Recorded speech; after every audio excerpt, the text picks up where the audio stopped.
Good evening and welcome to the September 15th, 2014 Long Meadow Select Board meeting. We'll start with the Pledge of Allegiance. I pledge allegiance to the flag of the United States of America and to the republic for which it stands, one nation, under God, indivisible, with liberty and justice for all. Stephen, I believe you said you had some announcements. Yes, Rich, thank you. As you know, there's been a lot of road work going on. I just want to notify residents about some of the work that'll be happening on some of our major roads. On Wednesday, the roads Barrington and Barrington Road, and then the intersection of Lincoln Park and Long Meadow Street will be paved. There are some repairs that need to be made to Long Meadow Street as well, where there was a water break earlier in the year, and so Long Meadow Street will be down to one lane to traffic on Wednesday during the day. Dwight Road will be paved from Converse Street to essentially the Franconia Golf Course on Thursday and Friday during the day.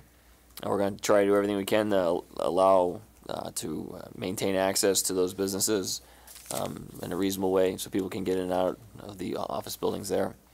And then next week, during the evening hours from essentially 8 p.m. to 7 a.m., there will be intersection work at Williams and Dwight. They have to dig out the intersection to fix a collapsed drain line and to minimize the amount of traffic impacted. We're doing that work at night. They'd done just the cutting of it last Friday, and traffic backed up quite a ways, and so understanding that the intersection will be closed for the entire day at least because it's 3 days of digging, and then no real easy detours around there, they decided to do the work at night.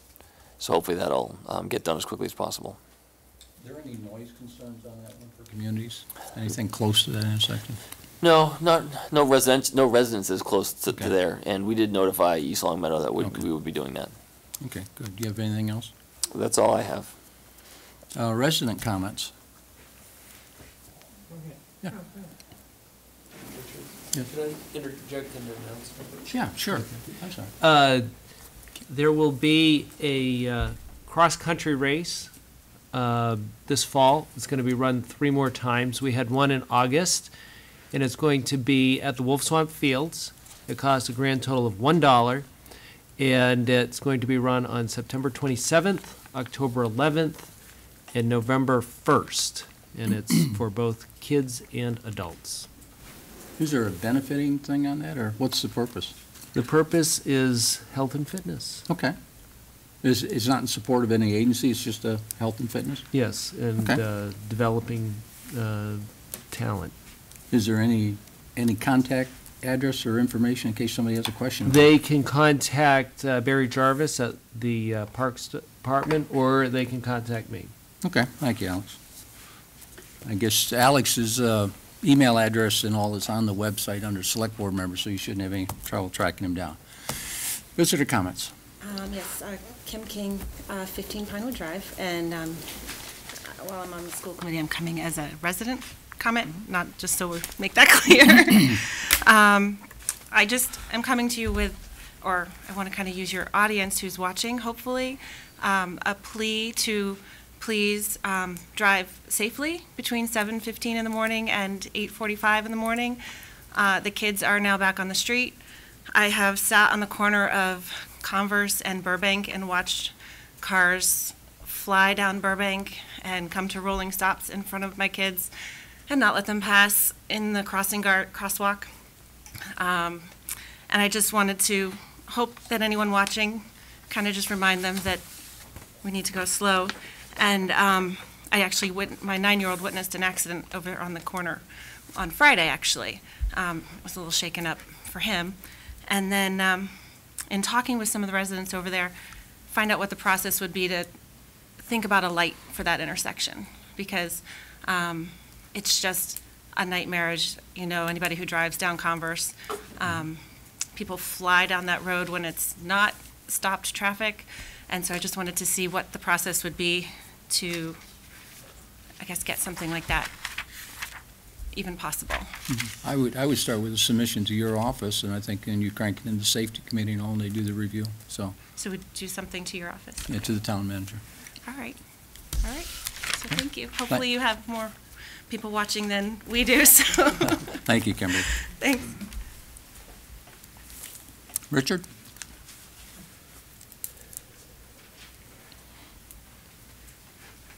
I believe we mentioned earlier this year when school went back into session to kind of remind everybody that the children are out and they're wandering around early and that you never know where they're going to dart in and out because they're excited getting back to school also. So let's tune up our attention span and watch out for our children, please. And grandchildren, right?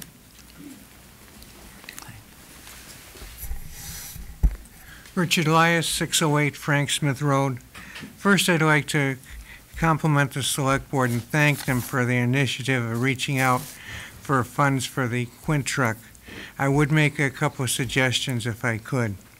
First, make the mailings to the people that you had designated. Second, because they have an interest in this town, also a mailing to the banks and insurance companies. They do like to spend money if it's their, well, if it's not coming out of their basic pockets, what's for that? I know United Bank over the years has had things in their flyers about how they gave so much for a fire truck in this town or an ambulance in another town. Third, once you've contacted all those people, to take your little letter and make it to the citizens of Long Meadow and put it in the Long Meadow News, the Springfield paper, and whatever else we want to put it in. I think there's another paper around, which is a great paper. In fact, I think it may beat the Union someday, but that's it. Second, I have great reservations about Long Meadow participating in the Federal Education Initiative. First, I thought maybe it was no good, and then I said, well, maybe it's not so bad. But what it comes down to is it's teaching to a test, regurgitation for all intents and purposes. And that's not what Long Meadow is about. The purpose of that, I believe, is for people, children that have low esteem, low potential, to give them something that they can learn how to repeat what they've had or what's been told. That's not Long Meadow. Over the years, I have made comments about the amount of money that's been spent for education, but I have never questioned whether it was for the benefit of the children and whether it was going to do some good. But in this case, we can't afford to be running two separate curriculums because it's not necessary. If a child has a problem in this town, the school makes efforts to make sure that they do get that special attention and everything, and they don't have to be segregated out or anything like that. Every child has something that they're going to accomplish. We should get them to think, not to just keep repeating stuff that is a role. You only have so many teachers, you only have so many hours in school. And to finish this up, if the Chicago Teachers Union says this isn't a good program, it really can't be. Thank you. Thank you, Richard. I'd like to add one comment that the Select Board does not in any way or fashion dictate what the curriculum development is in our public school systems. That is under the sole authority of the school committee and the superintendent. So, but we appreciate your comments, Richard. All right. Any other resident comments? Okay. Town managers report. Oh, excuse me. Select board comments. Oh, yes. Come on.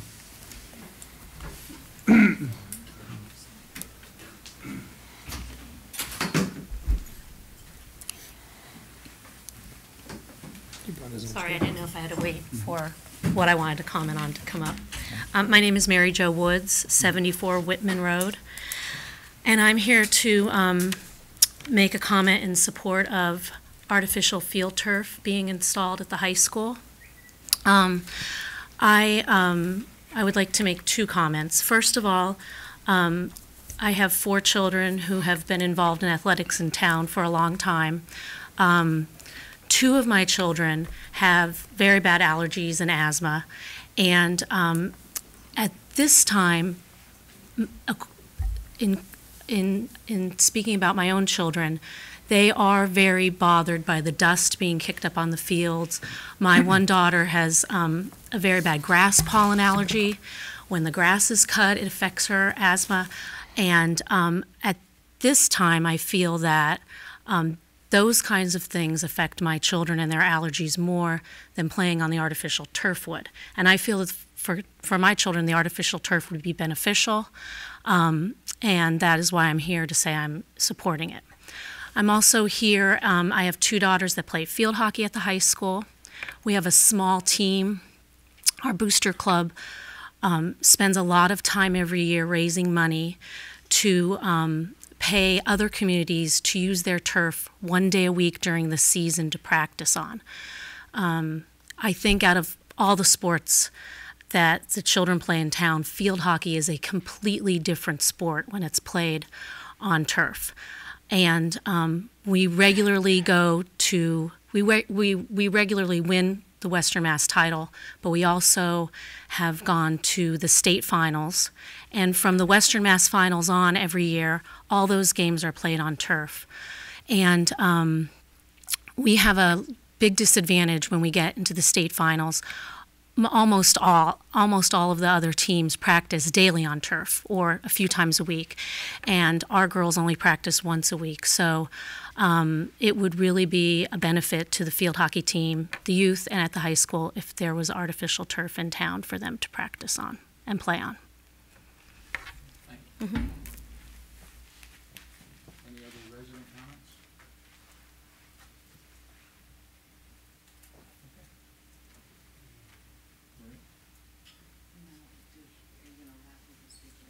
Well, we're gonna have, that's gonna be in just, Yes, there's 2 other people over here. oh, when I was asking resident, she had a puzzled look when she looked at it. Do you guys have a puzzled look? Okay. No, I didn't comment on that. Okay, go ahead, Paul. To Kim's point, there's probably about 5 years ago, I know the safety committee looked at Burbank at one point in time for a stop sign, and I know it wasn't approved back then, so there might be some history there. And actually, I have a concern that if, we're not checking, because I dropped my son off at the high school, which is gonna lead into my next comment, and the traffic on those streets, and I know they're high schoolers, we have a crossing guard to cross high school kids for 15 feet. But I hope the other intersections are equally manned or with personnel. I know at the last meeting, I wasn't here, but I saw some of the comments and some of the minutes or the video. And we talked about having an easy opening at the high school, and I see 3 of my school committee friends here, so I'm glad you're here, because anybody who thinks that the drop-off at the high school is sufficient is dreaming and doesn't get out of their office much, because it is a disaster waiting to happen, and it is not a school issue, it is a safety issue. And I don't know what we're doing other than just letting it go by and hiring a crossing guard. We're solving an issue that is a physical defect in the design of the horseshoe drop-off with putting a crossing guard to cross high school kids 15 feet, and then we also have highly paid school personnel directing traffic to get parents to pull up and drop their kids off properly. And I would like to ask the board to address this issue, because it is a public safety issue at this point. Traffic's backed up on William Street significantly. It's backed up all the way to Bliss Road on many occasions when you turn down Grassy Gutter. And getting out of the high school is just as bad as getting into the high school parking lot at that point in time. So I would ask the board to look at it through a public safety issue, because it isn't a smooth drop-off. You can be in line for 20 minutes waiting to drop a kid off, because there's a defect where you have kids crossing the street to get to school, and at the same time having traffic come directly at them. And hiring a crossing guard when we couldn't get one in a intersection last year at this point is, it doesn't solve the issue, it delays it more. So I would urge you, if you don't have a high school kid, go there in the morning and see what it looks like, because it isn't sufficient, it didn't go smooth, and it isn't well. The other question I have or comment on in the reports that are here, I know we can discuss it later, but there's a deficit for the high school building project, and it's between 400 and 600,000 and change. At least that's the report the number that I saw in there. And at some point in time, if we're going to go to town meeting with a number to finish that, paying that off, do we have a timetable? And I know we have town manager reports coming up, but a timetable of when we think that'll get closer together, or have a better number, because I know it's been varying. That's it. Okay, we were actually finishing up on resident comments, and we're gonna go for select. You said select board comments. No, we didn't. No, it's still You resident. asked about town manager reports, and you said select board comments? Okay. I'm sorry, anybody, you come up and talk? Yeah. Select board comments? I'll wait for the town manager.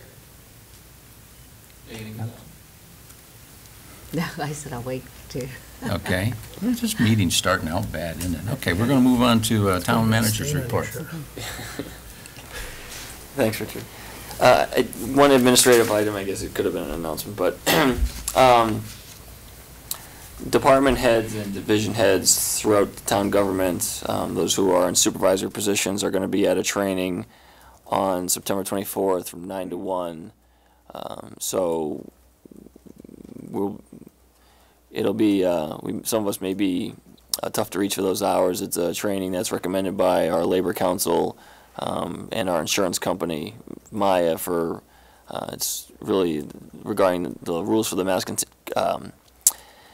Massachusetts Commission Against Discrimination, and so it's really a preventative measure, not in response to something. Just want to make that one clear. We're not being mandated to do it. We just think it's a good idea for people to have the training so we can avoid any unfortunate circumstance. So just, I think this is a Thursday, the 24th? September 24th. Yeah, it's September 24th from 9 to 1, so it just is, we're not going to be sequestered, but just during the day, we may be, during the training, difficult to reach. Then there'll be acting personnel filling in. Sure, there'll be, people know I don't think offices will be closed necessarily, it'll just be, we'll be tied up in the training, that's just an FYI.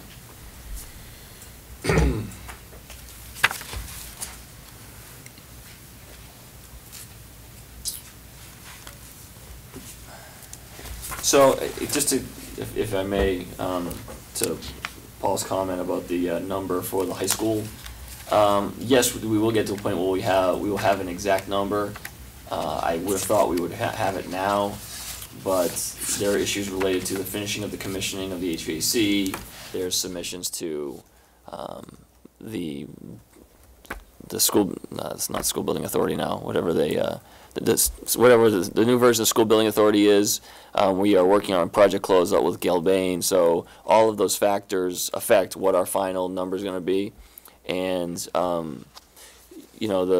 there are a couple of options in terms of filling that number. One of which is select board action only, because the select board was authorized by town meeting to borrow up to a certain amount, and that amount has not been fully borrowed up to, or an appropriation from town meeting. So those are two things we'll evaluate as we get closer. But we had hoped to have it really resolved by fall town meeting, but that may not be the case. And again, it's circumstances way beyond the school building committee's control. So you have the reports in front of you. I won't go through them in great detail, other than to say that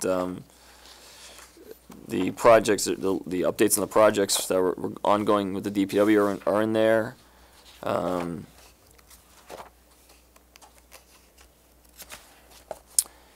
And I did highlight a few items in my own report there at the end.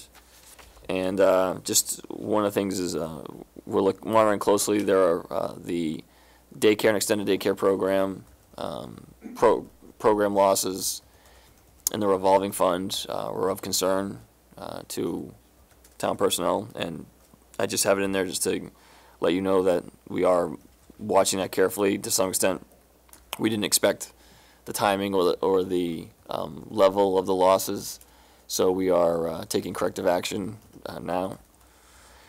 Our bylaw review is ongoing. As I note here, one of the areas of focus has been rental properties. That's something that has come up in various conversations in town or at the select board about certain projects and concerns about possible future projects. And so the members of the ZBA, the planning board, the building inspector, myself, and town council have gotten together and kind of identified some of the key issues for that. And we hope to develop a package of bylaw, either revisions or additions, to have that ready hopefully for a inclusion on an article for the warrant for the fall town meeting. And that first package will be regarding rental property specifically. We do see this as an ongoing effort, each from town meeting to town meeting as we make these improvements. It's a huge job, and each time we meet, we think we're gonna, knock down 5 or 6 things that are issues, and then the more you kind of peel the onion and explore these issues, the more complicated they get. And then just an update on the Council on Aging. As you all know, I've been serving as interim executive director. We have done interviews for the executive director position. There's some we've been doing some other research as well, and we may have some more interviews associated with that. The Meals on Wheels and in-house dining will be, the in-house dining will be disrupted sometime in the coming weeks as we do the kitchen renovations. I don't have an exact date on that yet. We're dependent on the announcement from the supplier, Kittredge, of the kitchen equipment. So that is anticipated to take a couple of weeks. The Meals on Wheels program will continue throughout that time. We will be working with East Long Meadow to continue providing Meals on Wheels because we will not have the capacity to prepare food at Greenwood. And we did retain a temporary cook as well, a temporary chef to our current chef, if you didn't know, is out for surgery. So we have somebody in there minding the store while he's out. That's all I have. When do you anticipate staffing at the COA? As soon as possible. I mean, you're talking a couple weeks? A decision made hopefully by the end of this week. Okay. And then whatever notice requirements they have at their current position. Okay. We really want to get somebody in there as soon as possible. We just want to make sure we've met some nice candidates. We've had discussions with a few more. We just want to make sure we have the right fit. Okay. I have a follow-up question too on the school issue with the parking. Mm-hmm. I guess I've heard about this ever since the school opened. And I know we've had people up there and we've done a lot and we've looked at it. Have we solicited the help of Pioneer Valley Planning Commission or some of the traffic safety people to come in and look at this thing? Well, I'd say we've done better than that. I mean, we spent a substantial amount of time looking at this and trying to figure out ways to make this better. We had the designer, the civil engineer and the architect that designed this come back in and go through it. Part of the crossing guard, having a crossing guard there is if there's no control for kids coming out of the parking lot after parking their cars, and cars are stopping in the horseshoe, when you can queue up 6 or 8 cars, when the conflict was there with kids crossing, that flow didn't happen. That's led to larger backups. So that's why the crossing guard is there primarily to stop the pedestrians, not to stop the cars, to make sure we get that flow and get the queuing to work as it was intended. I agree with you that it really isn't perfect. The fundamental problem is too many cars trying to get to one place at one time. And I don't know, absent a very expensive redesign or reconstruction, what we could do to completely eliminate any kind of delay there. And like I said, what I reported at the last meeting was the feedback I received from folks at the high school, the principal and the assistant principal and the administration, on their firsthand experience being out there. And like I said, so far it seems like it's not perfect, but it's going better than it has when it was at its worst. Okay, so we've made some internal. I guess I'm wondering if there is a cure. That, it's a continuing problem apparently. And I'm not up there, Paul, but I know I've heard from you. Apparently, it's messy. Well, the issue I have is we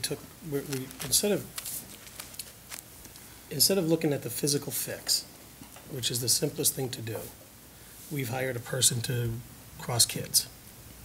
If that goes on for the next 20 years, which I'm sure it's going to, because it's still going to be the same cars going there, the same number of students, you haven't fixed anything. All you did was spend the money on personnel versus doing a physical fix.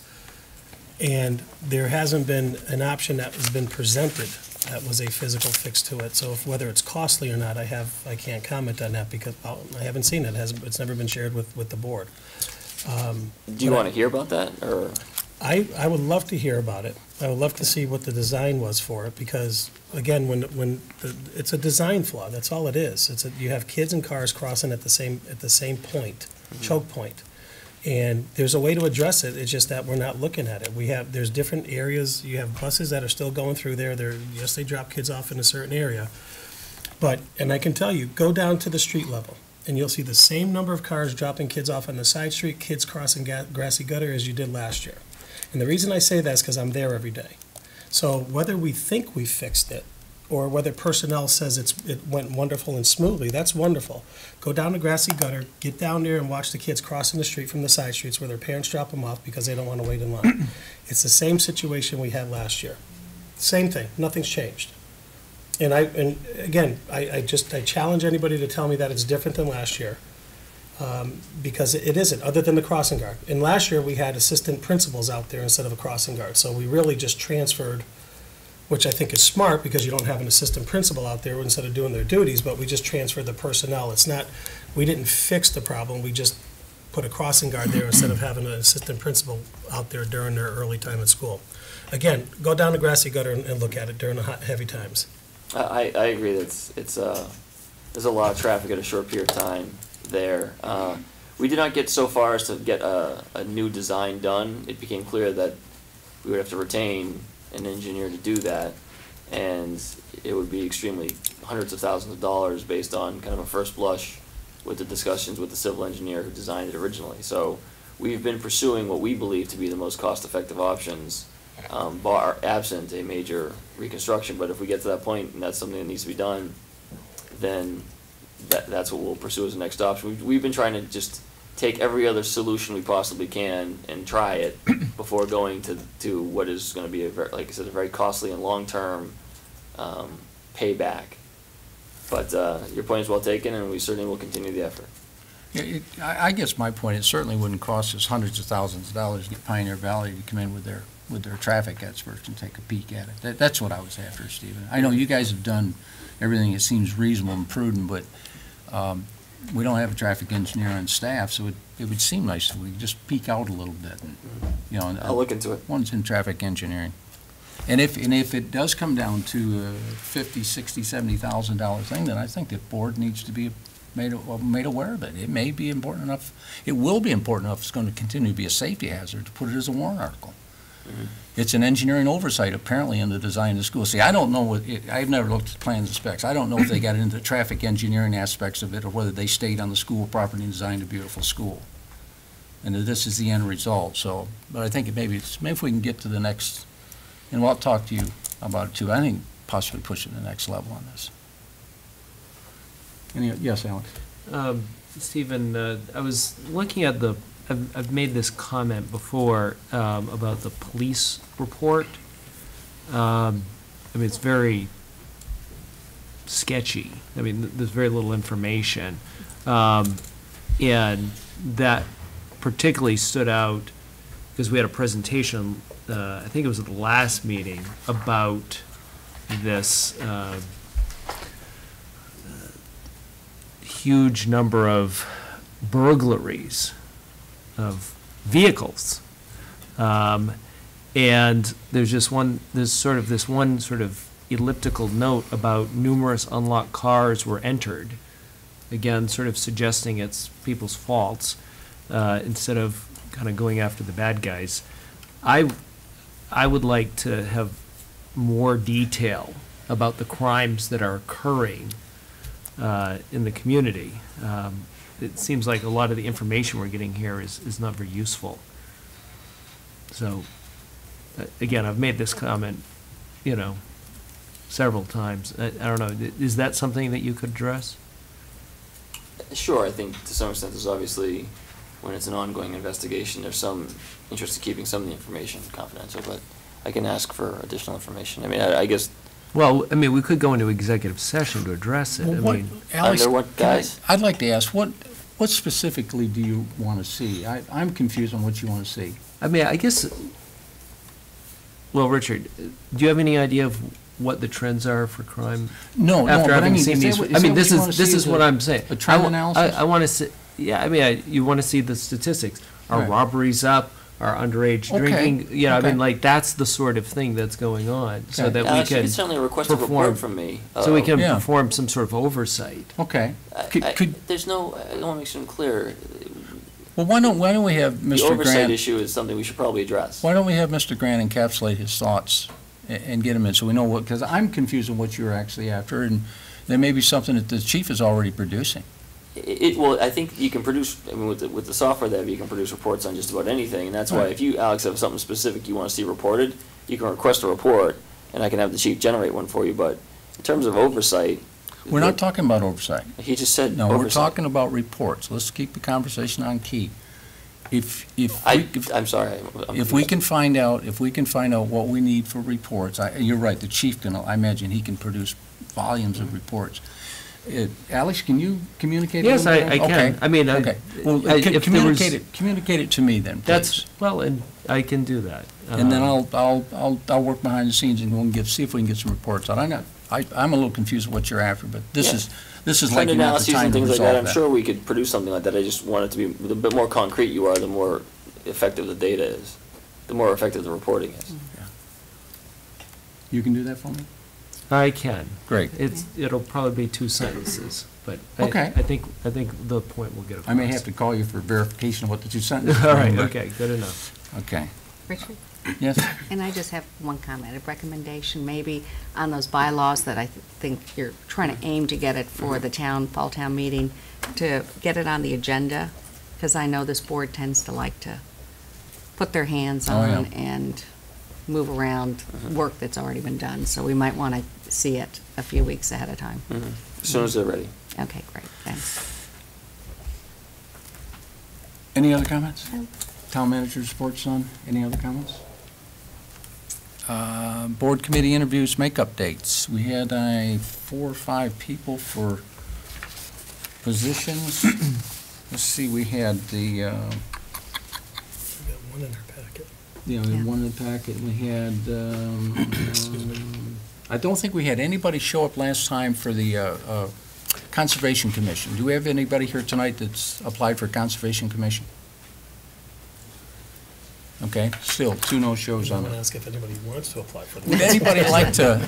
It's a big audience. Yeah, that's odd, because we had the chairman of that committee reach out, and I thought we had people coming in tonight, so. Okay, then we have one on the assessors. Mr. And- Lawrence. Hmm?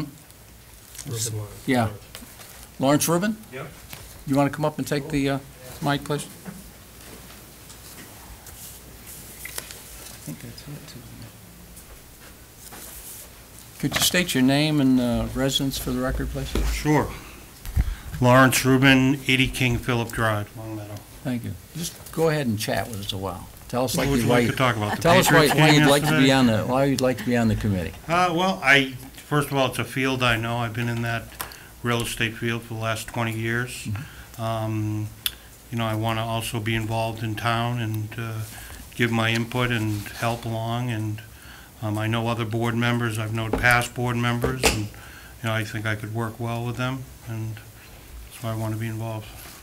Okay. Board comments? Just one question, Mr. Rubin. In the past, it hasn't been so much so in the last couple of years with the changeover of the committee, but they had trouble getting the quorums together. Are you available for meetings? Anytime. Anytime. Yeah. Okay.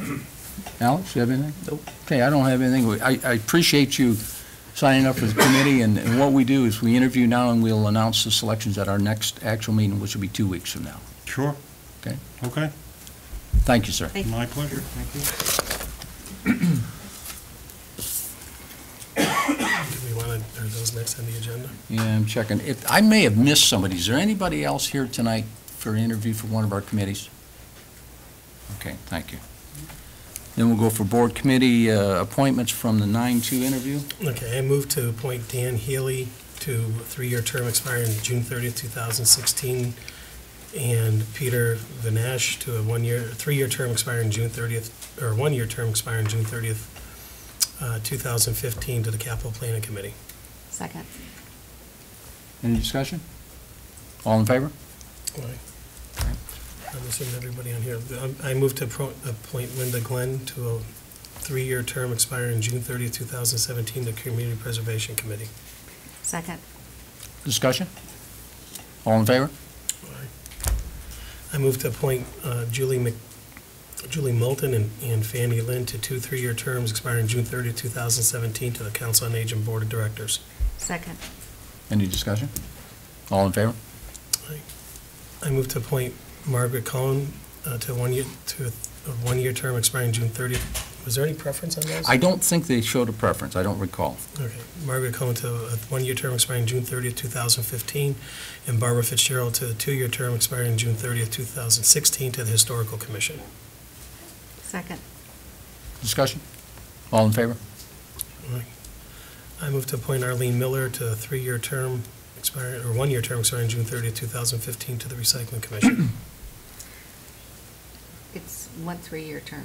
Yeah, But it expires on June 30th, 2015. Oh, I see. That's what I'm, Okay. they're all 3-year terms on here, but Second. Discussion?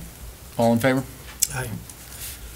I move to approve, because Richard wasn't here. No, right? Richard Thomas wasn't here. Johnson to a 3-year term expiring June 30th, 2017, to the Second. Technology Advisory Board. And we had a second. Comment? All in favor? Actually, can I ask? Yeah.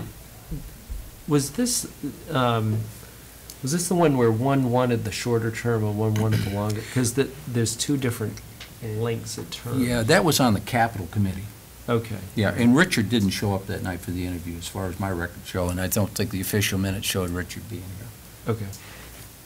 So, anything else, Alex? No. Okay, all in favor? Aye. And I move to approve Marissa Comack to a 3-year term expiring June 30th, 2017, to the Zoning Board of Appeals. Second. Discussion? All in favor? Okay. Okay, let's see, we got,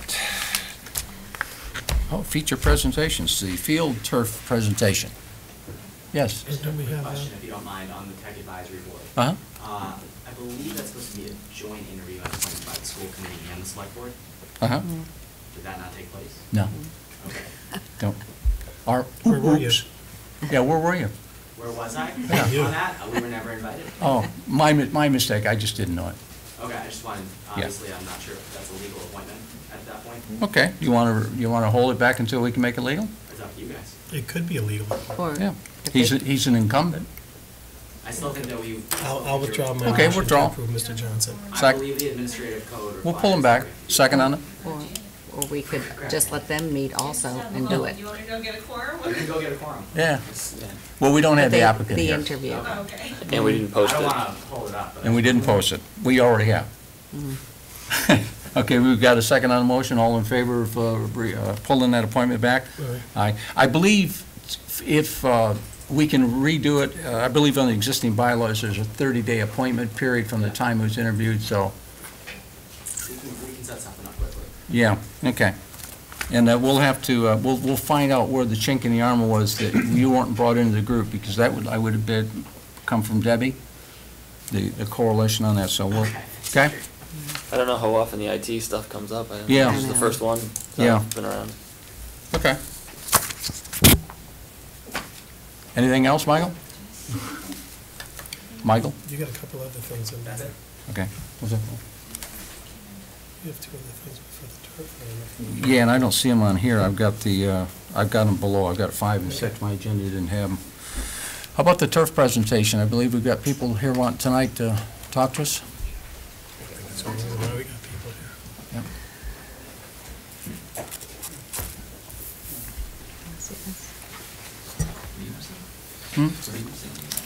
I'm not missing anything. We didn't have the town policy name and the letter for the Quint old business. Yeah, they should have been. Yeah. Hi, good evening. Good evening. We actually have a couple people that missed the open comments. Is that okay if they could talk? They were coaching. Why don't you go ahead and give your presentation you're going to give, and then I believe we're going to deal with this issue very similar to what we did with Redfern. We're going to have some people that are going to talk in favor, and we're going to have some people that may want to address the adverse effects of the turf field. So we're going to try to give it like a mini forum, and Okay, great. and the only thing we'll ask that all the comments be directed to the board and no interaction take place between the parties for discussion. Great, thanks. Could I just please have your name and address for the record? Shat Hanrahan, 19 Oak Road. George Abdow, 55 Ely Road. Go ahead, gentlemen. At the last meeting, we were here, we made a presentation to you regarding the field. Since that last meeting, we have had some questions come up regarding different aspects of the field and different items. One was the replacement cost, the maintenance cost, the health, safety concerns, and the ability to rest the fields and improve the infrastructure of our current fields. We sent out a, actually, Stephen, did you hand that out, or? You sent it to the entire board. Yeah, we sent it to the This board, thing you yes. just gave me outside? Yes. Oh, I didn't, that was just me. Okay. I was hogging it, sorry. And we also made hard copies because of the time. It was sent out this morning. Didn't know if everybody got a chance to check their emails. Thank you. Sorry about that. There's some seats inside if some of the folks standing in the doorway would like to take a seat. There you go, find a volunteers for your committees. Right. That's what they came for that. Keep looking. That's right. Go ahead. Okay. In speaking with several towns regarding this issue, we have spoken to Dave Wheaton, Dave Wilson from Acton Boxborough. They have set up a separate account to place money raised through the rentals and tournaments and a parent field usage fee. All money generated is placed into an account that is used specifically for this field. They have historically raised over $25,000 a year. They rent out their fields for an average of $125 an hour and collect a field usage fee of $15 when a town program participates on the fields. They host tournaments, which they receive approximately $5,000 for each tournament. And again, none of these funds go into the general funds of their towns. They are held into this account to replenish the field and repair the field and anything that needs to be done with the field.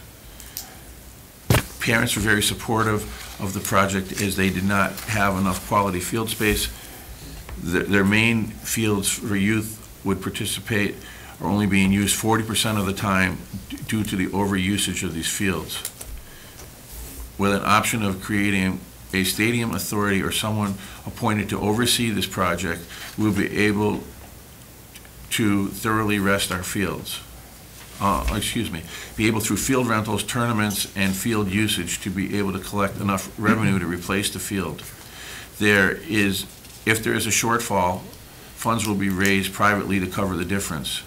The maintenance cost is roughly $22,000 a year, and this includes labor of mowing the lawn versus maintaining the turf, machine maintenance on any things used to maintain the current field, gas, fertilizer, irrigation, paint, labor to paint the fields, field repairs, sodding, seeding. Table 8 we have created here. The table we have created shows an 8-year savings of accordingly, using a 3% increase per year. The cost of maintaining synthetic fields is approximately $2,800 a year. A grooming machine is needed to go over the field, depending on usage, anywhere from every 2 weeks to every month. A machine and training how to use the machine on the field will be supplied as part of this project. All lines for each sport are sewn into the carpet, and there'll be no need to repaint or restripe them. Health and safety concerns, we have submitted numerous studies. I think we resubmitted them to you guys over the weekend just in case they got lost. Resting the fields, the town of Long Meadow will have the ability to improve the current field usage by being able to rest 1 or 2 fields a season. Our current fields are in such poor shape and are an essential part of our town's infrastructure. We have historically been a powerhouse athletically, and this is because we have such great youth feeder programs. It would be nice to have the ability to improve our current overused fields, as well as have a state-of-the-art field as part of our infrastructure. And that was the add-on to when we met last time. Mhm. Those are the questions you guys had raised. Okay. I had a quick question too, if you don't mind. Steve, did anybody get back to you regarding if they had questions in towns that you would like to reach out to? I didn't know if you had any information on that. I didn't get any questions from the board. I did ask the athletic director, Mr. Capitasto, to be here tonight. Unfortunately, he has his day job got in the way with the soccer tournament, and we also have the event with Chris Herron next door. But he has reached out. I did send him the questions I did get from Mark Gold a day or two ago. I think we got those Friday.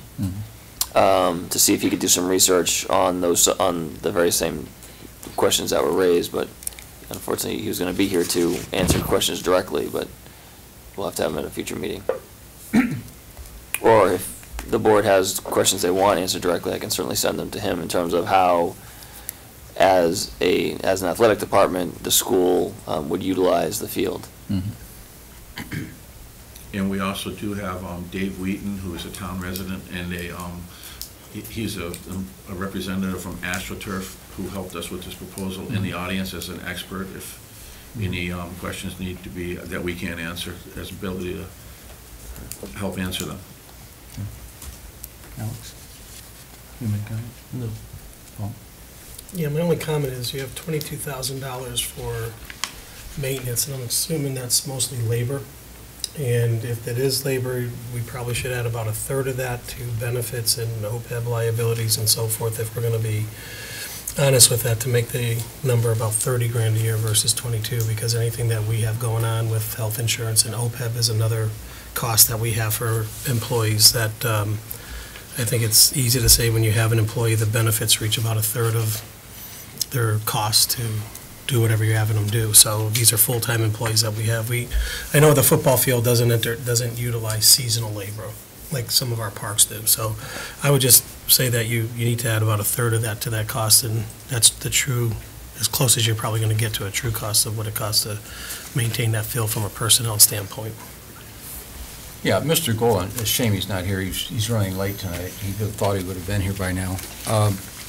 Paul's point is right on the labor and all that, but the true effect is you're not going to eliminate the labor from our workforce even if we have a synthetic field down there, because there's more than ample work in this town to support that one person or half a FTE that takes care of that field. So I guess basically we're talking about, when we look down 7, 8, 10 years out, what is the true cost going to be to the town to replace the field? I mean, inevitably that's going to take place. And there is the equipment cost and the maintenance cost now to keep it going. But I think that's what Mr. Gold was zeroing in is what do we do in 10 years? Because it'll either be from an account or it'll come out of the base dollars. Right now, you're right, some of the fields aren't in the best shape in town, but the field is, that particular field is like in fairly decent shape. It's irrigated, it's well maintained, and it would be there in 10 years from now with very little evidence over the routine maintenance cost on it. So it's barely used. It's barely used. But that's true. Yeah. And that's the issue we had brought up is that there's a lack of fields to be used in the town. For instance, youth lacrosse has to rent space from the JCC every year. Soccer programs in the fall rent other fields outside the town because there is not enough field space. So obviously, part of this proposal is to enhance those youth programs, keep the programs in town, so that we have a field that can be used 4 times the amount as opposed to it's being used now, or more or less 10 times more the amount. Right. So it's not just the savings and the costs, it's also about programming and having a state-of-the-art field. Right. Sure. So the numbers you gave us for the current cost for natural grass, is that based on information that you got from the town that studied this particular field? or is this sort of general information? It's a mixture of both. We actually did that more on the conservative side.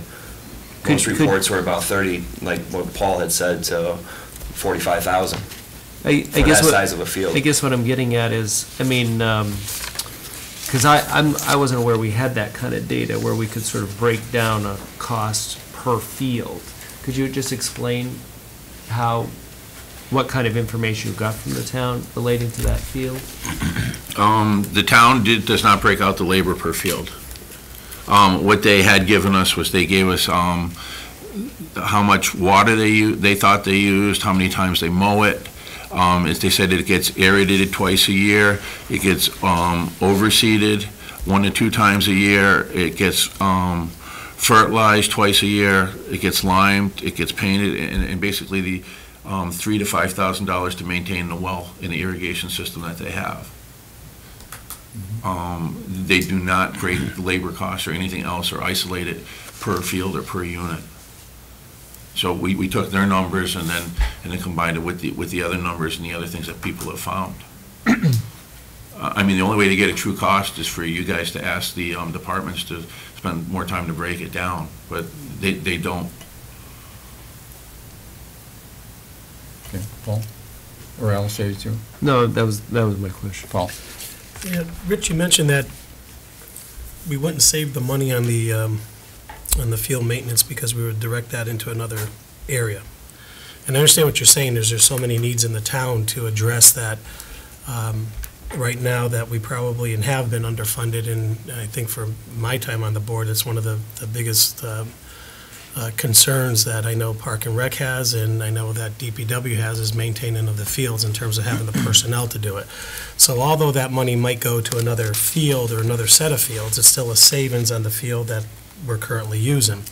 So to not count whatever money is saved on the maintenance of that field is not being a true cost savings. It is, because if it directs dollars to another field, we either don't direct them to another field or another couple fields, or we do it and you're enhancing the multiple fields. I want the board to really think about, I understand and Alex raised the issues with health concerns, and it's funny because I think Mrs. Jarvis, who's here with me, here tonight for the Park and Rec Department, was in a meeting when I think it was my first year on the board with the school department and a few school committee members where we talked about field usage and the application of pesticides. Our DPW director was there, fertilizer and so forth. And we had a meeting kind of like this with this many people in it, and people talking about how the fertilizers were hurting the children and the pesticides were hurting the children. And, one mom talked about how, her children had allergies to the particular things on the fields. And so it's very similar, just a different discussion about the field and the conditions of the field.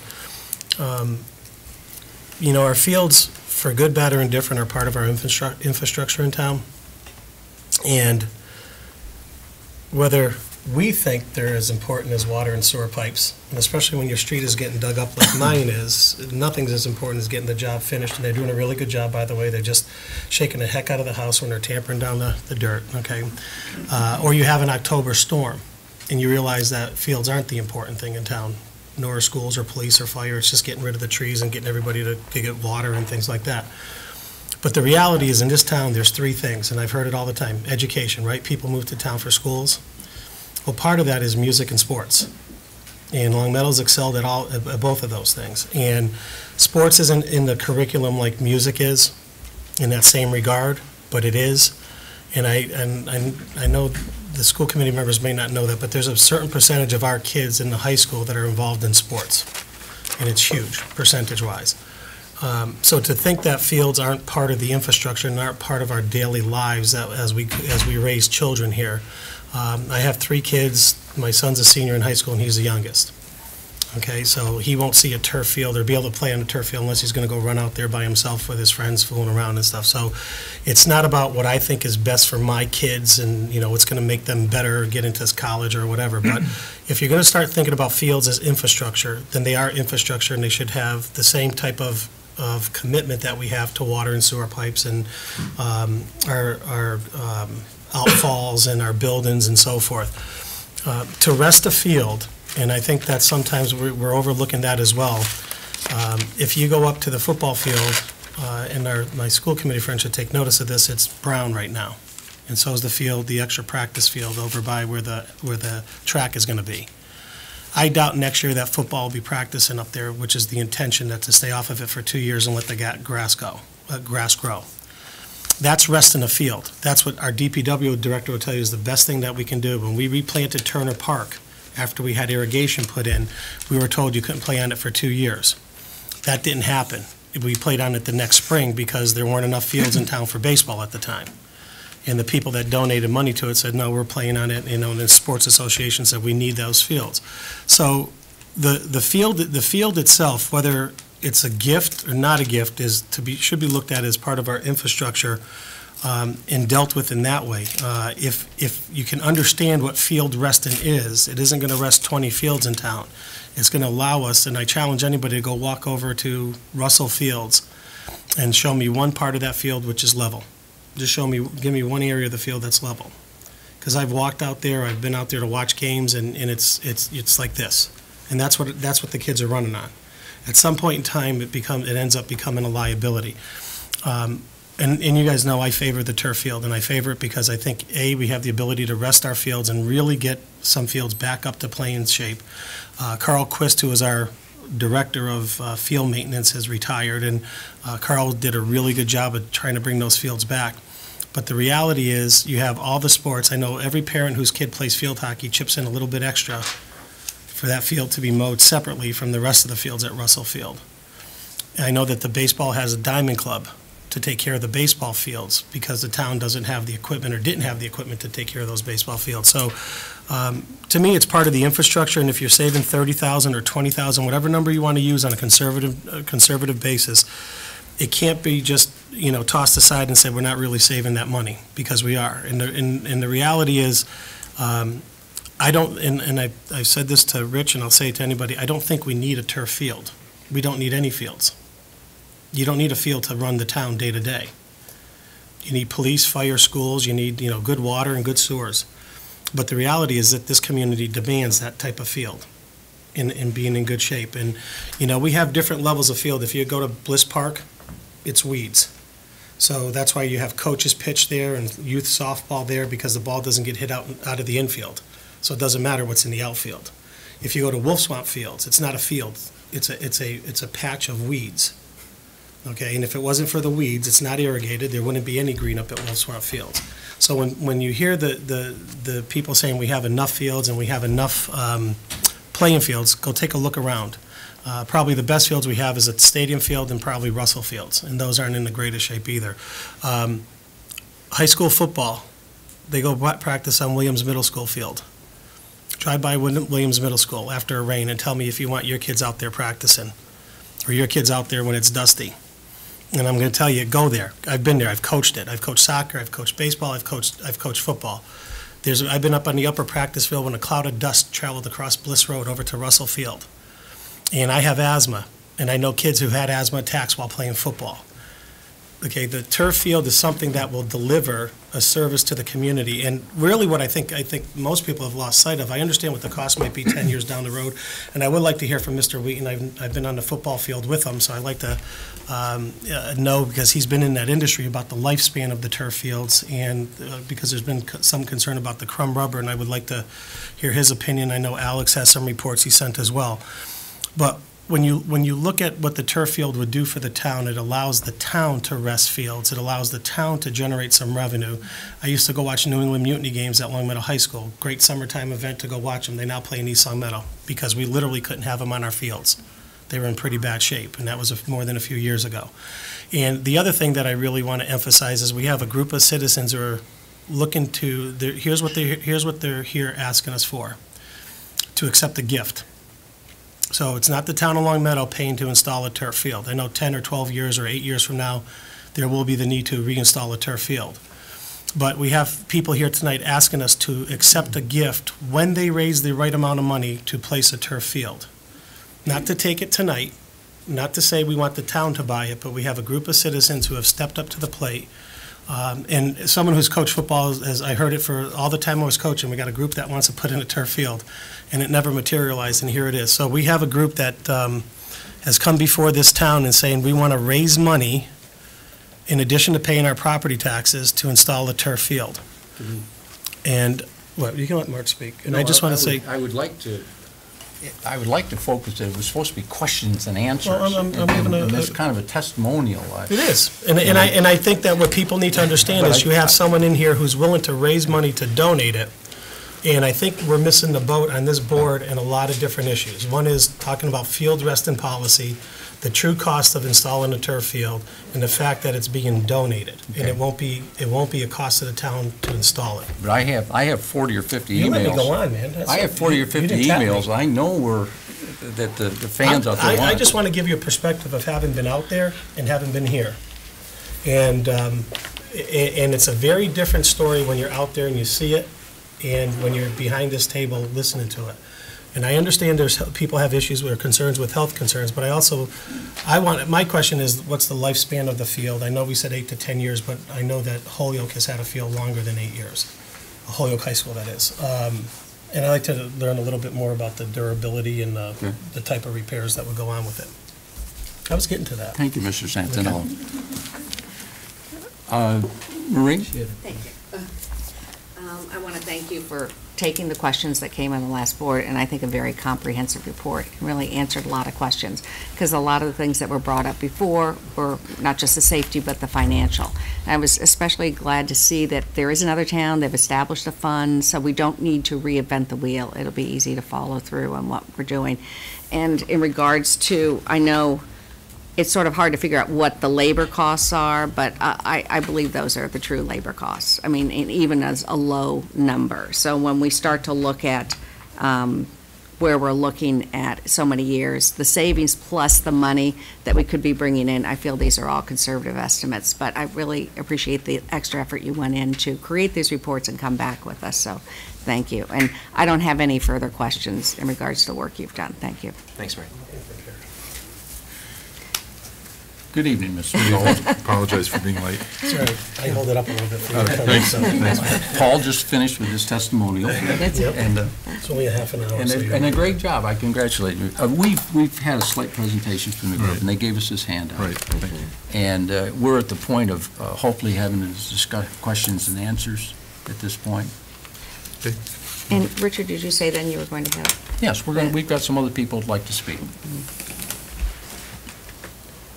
Are you prepared at this time to speak, Mr. Gold? No, I'm not. Okay. To ask any questions? Oh, okay. Okay, Mark, I tell you, do you think you'll have any questions for me? I actually emailed this morning some questions, and I think that's probably what this handout is. If I took a quick look at it, I was mostly concerned, at the last meeting, I had asked a little bit about the economics, and, one of my concerns is, what does a gift really cost us 5 years, 8 years, 10 years down the road when it comes time to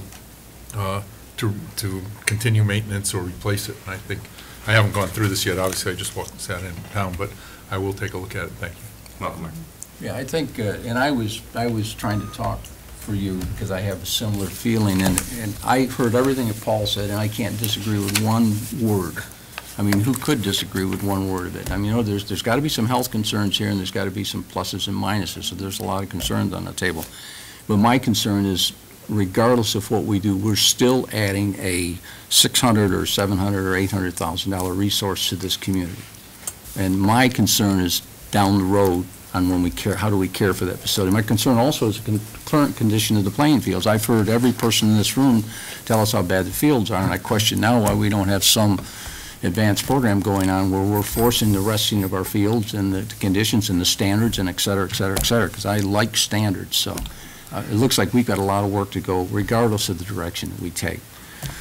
I do have a quick comment, and that is something I'd suggest this before. I've been asking around at some other organizations about gifts and gifts that they received and how they handled it. And one of the interesting things that I've heard over and over again is that, especially from some universities or colleges, they say that as part of a major gift, they ask that the perpetual upkeep of that gift also be endowed, so that the gift, instead of being a $1 million building or a $5 million building, it's $5 million building plus $1 million to spin off money for maintenance. And so I guess the question is, how would that respond, how would that suggestion fit into the fundraising plans of the group that's trying to, raise enough funds to put in a turf field if all of a sudden the ante is up to the point where we need to create a maintenance endowment or a replacement endowment or something to that nature. I mean, I'll tell you, I counted 47 emails I got in the last 3 days from these people and a bunch of other people who couldn't be here, showed there's a huge support, but I'll tell you that cynically my response to each one of them was going to be, and how much are you kicking in? They're all in favor of it as taxpayer money, and 10 years down the line, somebody may have to do something, but how much are people willing to kick in? And this idea of endowing the perpetual maintenance of this might be something that is just enough to flip it. I think this is a town-wide decision, not necessarily a select board decision, but I think that's certainly is something to be considered. Anybody else? No more questions? You fellas have anything else to add? I just have one question. Mark, I know you weren't here, but obviously in the beginning part of the paragraph, it states setting up some sort of a stadium authority, or putting somebody in charge of this project to keep an eye on. It's $325,000 to replace the turf in 10 years, let's just say. So we have to raise $32,000 a year on average. Obviously, through a town that we spoke with, Acton Boxborough, they average about $25,000 a year alone, just through tournaments, field usage fees, and rentals. Those are something that we could definitely do in this town as well. So that'll help in 10 years, and that goes directly into a separate fund. It doesn't go into the general fund and get lost. It'll stick strictly to the turf field, the replacement cost. Also, on top of it, if we do come to a shortfall, I'm sure, we're not looking to raise $750, or probably looking to raise $50,000, maybe $100,000 at that time. Thank you. Okay. Any other questions? Gentlemen, thank you. Now, I understand we have some people in the audience that may want to speak in favor or against this issue. If you'd like to come up, you can speak now.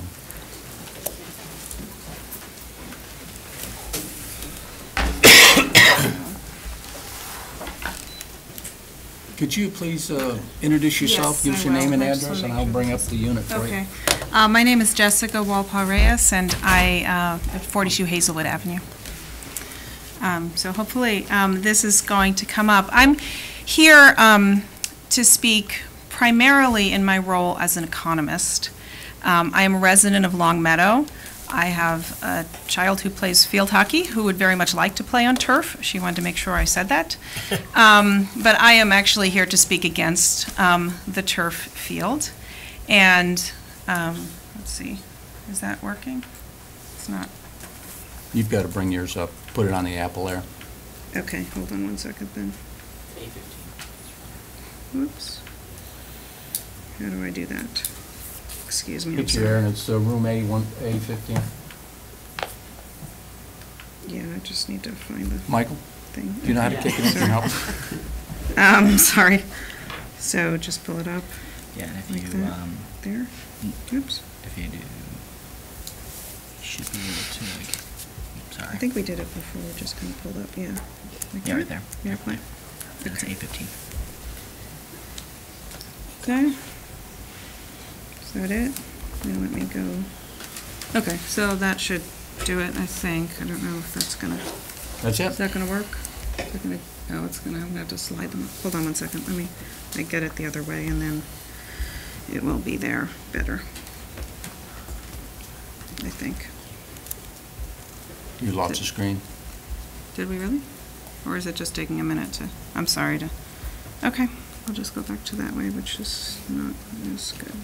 There. Okay. So there we go.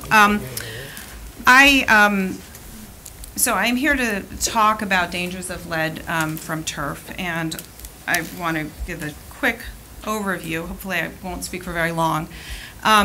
Turf fields incorporate rubber chrome made from recycled tires, and these tires contain a whole slew of chemicals, including lead. So they include all kinds of stuff. I'll show you a list of them later. It's, you know, they may include some, they may not include some, but tires are tires and they're driving around on fields, on roads all the time, and then they get processed and they get put into the field.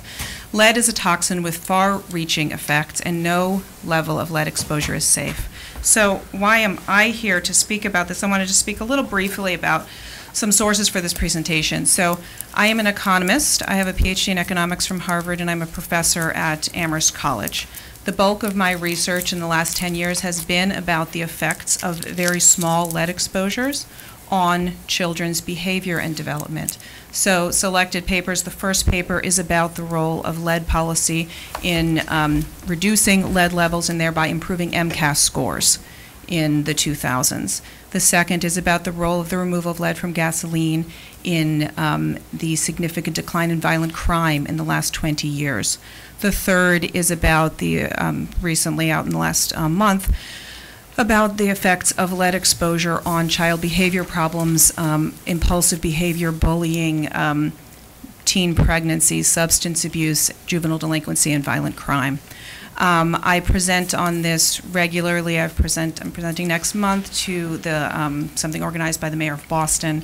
I've presented to environmental protection, various places, the National Academy of Sciences, et cetera, and this research is covered. You can find it in the New York Times, Wall Street Journal, et cetera, and I'll also be quoting from some additional research.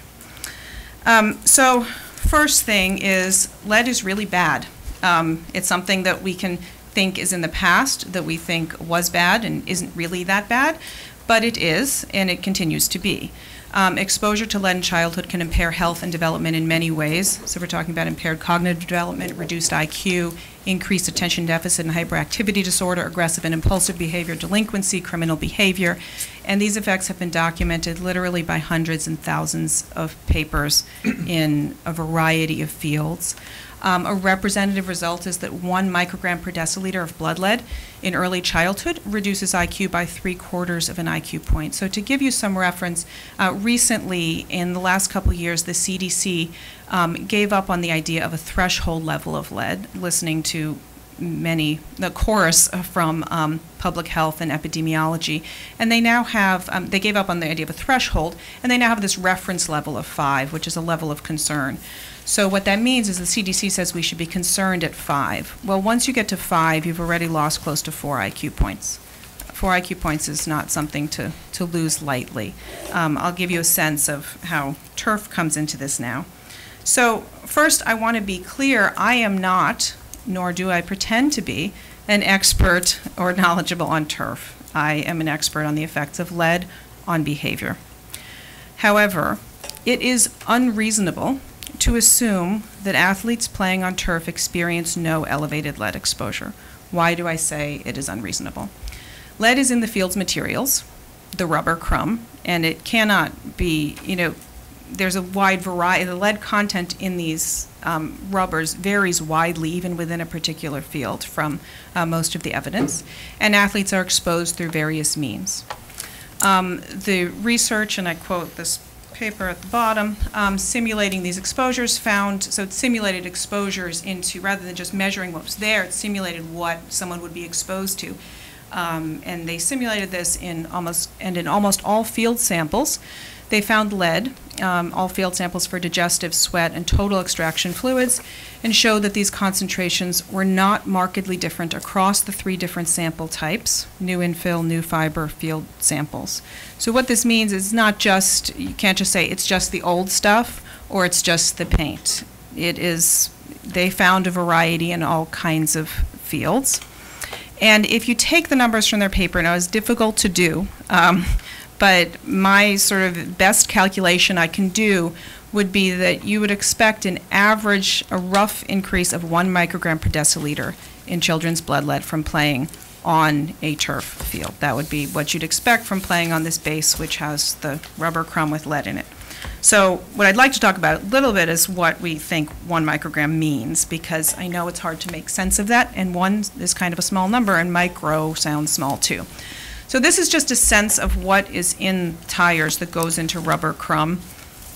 not every bit of rubber crumb is going to have all of those, but we've all seen turf fields, and you see, the little things are there, and, these are things that the EPA says are found in tires that are made into rubber crumb. I want to be clear about the difference between lead poisoning and lead exposure. You may think we're talking about lead poisoning. I am not talking about lead poisoning. So lead poisoning is exposure to lead above a particular threshold, say 20 micrograms per deciliter. It can produce obvious symptoms or it may not. People can have seizures, brain damage, death, etc., the things you think of associated with lead. What we are talking about today is lead exposure, and this is exposure to any level of lead above 0. Even small exposures affect health and development, and the effects are usually invisible. So we care about both of these. There is no safe level of lead. Neurotoxicologists, everyone in the public health community agrees on that. So saying that no children have been lead poisoned or no children have gotten ill is seriously not the same thing as saying no children have been harmed. You can't see the harm. We know from the research that it happens, and we have established causality. So let me show you what we mean by the kinds of effects of lead. Whoa, that came through really weirdly. So there are cognitive effects, there are behavioral effects, there are health effects, and as I said, they range from IQ, earnings loss, ADHD, crime, delinquency, etc., a whole set of things, cardiovascular and renal effects in adults as well. Hopefully other things are not badly done. So this is an example of lead and IQ, what it does. So if you start with the blue line there, this isn't shown amazingly well, the blue line is your regular IQ distribution. Lead just shifts it. It shifts it a little to the left. What that means is everyone has a little bit lower IQ, and you get a bigger lower tail, which creates a need. One of the costs of lead is a greater need for special education, and you get a smaller upper tail. So you have few really high up there people, and you have more lower down people, but the whole thing shifts just a little bit. These are shifts of, you can barely see the difference actually between the blue and the purple, and then you see the red, and I'm shifting it just little by 1 microgram per deciliter.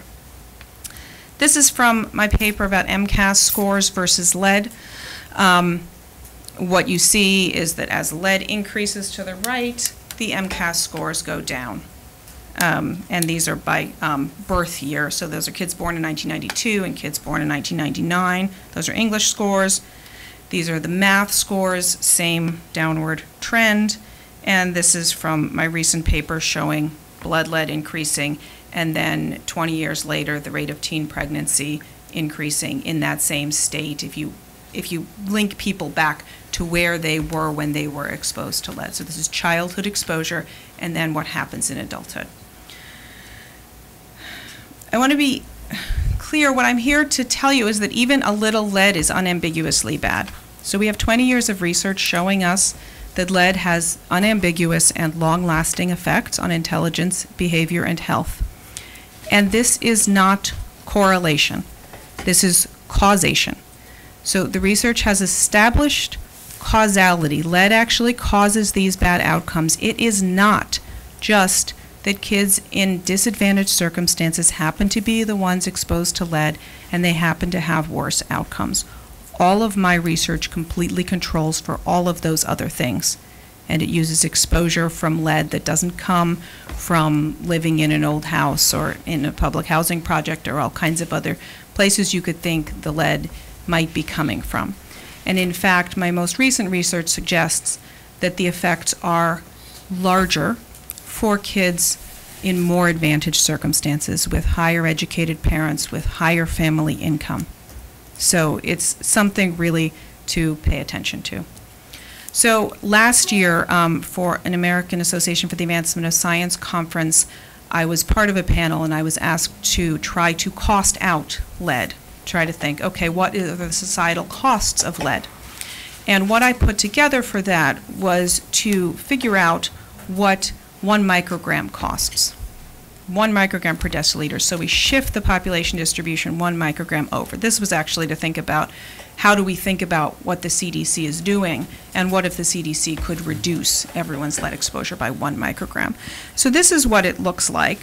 The expected cost over a child's lifetime for 1 microgram per deciliter of blood lead. It's $50,000 per kid, and that's discounted using normal discount rates. Its cognitive effects, lost IQ and earnings, its behavioral effects through an increased probability of criminal behavior, and its health effects, primarily these cardiovascular and renal effects. So I said at the beginning, I'm here as an economist to talk about this. I often discuss this with people far from home. I regularly get calls from people from school districts or other states thinking about policy or departments of public health, et cetera. This is close to home for me, and I think it's just really important that the select board, or if this goes to town meeting, that the select board is in a unique position to think about the public interest and the long-term interest of the town. I have my own opinions and things like that on some of the things that were said earlier, but I really want to try to restrict my comments primarily to explaining why you don't want to mess with lead. And as a final comment, I know there's a lot of material out there claiming that turf is safe. I can tell you as a social scientist that there is absolutely no way they can prove that turf is safe. What some of the research shows is that it does not elevate some toxins above particular thresholds, and that you can't detect above a particular threshold that is defined, a particular biological threshold or an EPA threshold. The most recent research, one that I quoted, showed that there is evidence of lead in these samples, and it seems like the reasonable thing to think is that our children's lead levels will be at least slightly raised, and my best estimate is 1 microgram per deciliter, and I really hope that we take that seriously. Thank you. Questions? I have a question. Sure. How's that not testimony versus question and answer? Well, that's coming. No, I understand. Oh, I'm just saying. That's coming from that side, though. Okay, so, but we knew it was going to be up on the board. Yeah, but I mean, she had requested to come before the board. And that was testimony coming towards us, Paul. Okay. But it is testimony. But I think I have as much right to say as anything as anybody else out there does. And I'm just pointing out that testimony is testimony regardless of what side of the table it comes from. Okay. Thank you. Do you have anything else? Not that mine was testimony, that was opinion. So. Anything down to Sen? Thank you very much for stepping forward here. I guess, you know, I worked for a lot of years in an industry that was pretty well subject to evaluations by regulatory agencies, and one of the things I learned is that they don't mess with threats or with dangers. You know, especially when you talk about threshold limit values and exposure to chemicals and things like that. So my question is, with data that you've presented here, why is any regulatory agency allowing this stuff to be on fields used by kids? And how do I go about reconciling what I believe to be a extraordinarily regulatory environment that we watch out for the safety of our residents or our citizens, particularly our kids, with the fact that somehow this hasn't been regulated? Well, so lead is regulated. We do, however, have an environmental regulatory regime in the U.S. that requires someone to prove harm. It assumes things are harmless and requires the proof of harm, which is why, for example, there are a number of toxicants, various things that are banned in other countries that are not banned here, because the studies are you have to prove, like with 90% certainty, that it's harmful. So it is not required at all in the U.S. that someone proposing to do something with all these chemicals prove that what they're doing is safe. What's required is that if someone wants to stop them, they prove that it's harmful. Lead research has been evolving, and this threshold has been going down and down. So in the 70s, the threshold for kids was 25. And then it was down to 10 for most of the 90s, and then it was just lowered to 5, though it's not seen as a threshold. So I think we should have much stricter regulations. I mean, it's the same thing 5 years ago. There was the lead in the paint on the Thomas the Tank Engine toys, and everyone was all upset because they thought lead wasn't in anything anymore. But lead is only regulated in toys and in house paint, and levels through other kinds of things like kids' jewelry and all kinds of things are not very tightly regulated. We have, I think, on this, a relatively weak regulatory regime would be my answer to that. Thank you. Yes, Marie. So you have zero, you believe we should have zero tolerances for lead exposure because your studies are coming across that it's dangerous in many various areas of child development. And so my question is, couldn't lead exposure be even higher? You're looking at turf fields now from what they have in the classrooms right now, or what is out there in the gyms, or what is out there in our natural environment, because we really haven't looked at what the children are being exposed for in lead right now. So the turf field will have exposure, like you're saying, but the children's exposure could be much higher in another area. We just haven't looked at all the areas that kids are being exposed to lead currently. Yeah, I mean, we do know there is a lead testing requirement, so I actually do have numbers on my computer for the lead distribution in Long Meadow. And it's low, but it's not zero. Kids are exposed from a variety of sources. I think the way I think about this is definitely adding a carpet, which most likely has some lead in it. So it is going, whatever those levels are, they're not zero now. Right. I forget what, they actually went up between the early 2000s and the late 2000s when I was looking at the numbers today, and I don't know what accounts for that in Long Meadow. But it's going to, I believe that the research would show that it would increase the lead levels by this amount, and that the effects would then be this wherever they occur. If they occur from 0 to 1, or if they occur from 5 to 6. So what I'm saying is, like, whether it's materials they're sitting on now or a truck that has rubber tires on it, our kids are being exposed to lead throughout our environment. We're just beginning to become more cognizant of the levels, because you believe it should be 0. We shouldn't have children around lead at all because it's so dangerous. The public health community believes it's 0, but I think it's different riding in a car with tires that have lead in the rubber, or on the lead tire weights when you go get your tires balanced. That's what they're doing, moving the lead weights around. And those fall off, and then they get run over, and smashed into the road. There's a lot of routes of exposure to lead. This is mashing those tires up, right, processing them in a variety of ways, and then spreading them out, and then running all over them, with possibly, it being pretty hot and kids running around on top of it. And then the one line I wasn't quite sure, but you said it's not unreasonable to expect, and then you jumped from exposure to 1 mcg/gl going into the bloodstream.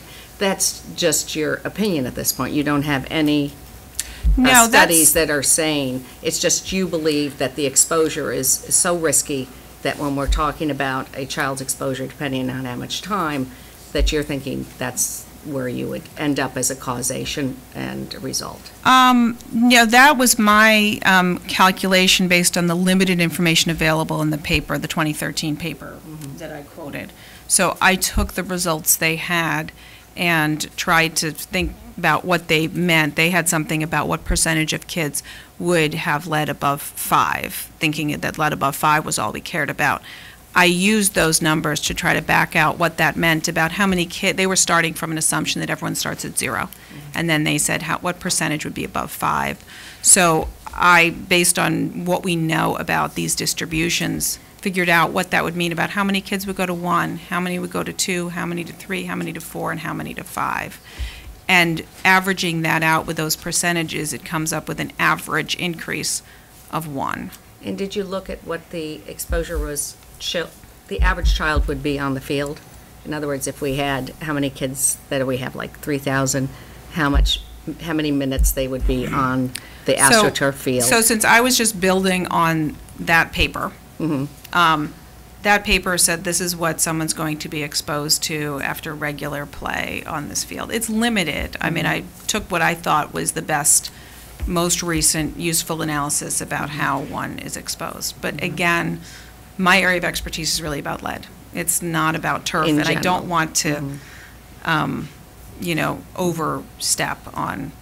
And I guess going back to your expertise, your concerns about lead are so strong, you are now going around and testifying that we really should be looking at all the exposures that our kids are having, whether it's through toys, whether it's the rubber trucks on, or maybe even the tires on the kids' bikes. We have to really start being more serious about what's happening in their environment. Well, I don't know what you mean by going around and testifying. I respond to inquiries. I try to take my position as an academic economist very seriously, though I do have many colleagues who I know well in the public health community, and they play a more advocacy role. Generally, what I do is I do my research using the scientific, I follow the scientific method to try to prove a hypothesis or disprove a hypothesis. They will often then take the research and make policy recommendations from that. I rarely am in the role right now that I am in advocating for a particular policy. I am often asked to do so. I usually demur and refer people directly to the research. So I do not proselytize about lead and its dangers. I do my research. It does get out there. People do use it to advocate for stricter regulations on lead. But I'm trying to think of another situation I was in where I was advocating in this way, and I can't at the moment. Okay, thank you. Anything else, Maureen? Anything else, Evan? Thank you. I just have one question. And just please come up to the microphone. Before we do that, can we?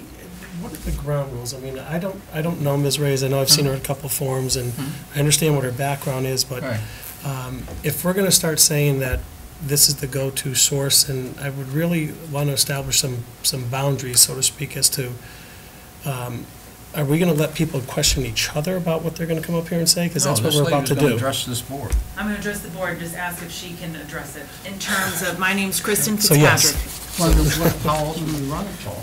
Because I think what you're going to, again, no offense, I've seen you at the forum for the casino, and that's where I've seen you in town meeting, so I don't know you. But I don't, and this is the first I've seen in the presentation. It wasn't given to us in advance. And my only point is if we're going to have a dialogue, I just want to know who is the expert. So we're going to say that anybody who gets up and speaks against it potentially can be the expert. No, this was a citizen that asked to come to the select board. And that was the entire connection. Okay. That was all. And she made a presentation, just like the other citizens who've sat here and sent us 35 emails. It's the same protocol. I don't see any difference, except this lady decided to come and actually show us a presentation to give us some information on lead, that's all. Well, I think the difference is that if, I understand that you have a question, I'm not trying to diminish any questions, but we're also going to set a baseline of who the expert is in the lead. No, we're not. Well, this lady just made a presentation. We watched her presentation. Okay. I'm happy to not answer questions or No, not, no, and I I don't want to put myself forward. I wouldn't I'm not say trying it to, again for the it's not fifth about time. you, I'm it's not just a- about the process, that's all. I'm not a turf person. Yeah. Right. I'm a lead person. And, all right, and I just have a quick question for her. All right, so my name's Kristen Fitzpatrick, and I'm at 215 Ellington Road in Longmeadow. So just in terms of the presentation, I'm in real estate, so we get lead paint all the time, and I'm under the impression that it impacts more the youth in terms of birth to 6 years. So are you so I don't know if this is the appropriate form, is that your research just focusing on younger children and the effects of lead exposure, or is that exposure, like now we're talking about a high school field or older kids, would that lead exposure affect them in the same way as it would the kids from birth to 6 years? Thank you. So I can answer. My research focuses primarily on early life exposure. However, the EPA's Integrated Science Assessment from 2013, which reviews the literature on lead, does find effects at all ages. It is more sensitive in younger years, particularly for neurological development, but they find persistent effects and effects at all ages, including adults. Any other questions from the board? Okay. Thank you very much. Thank you for your presentation. Is there anyone else that would like to talk with us on the turf issue? Yes, sir.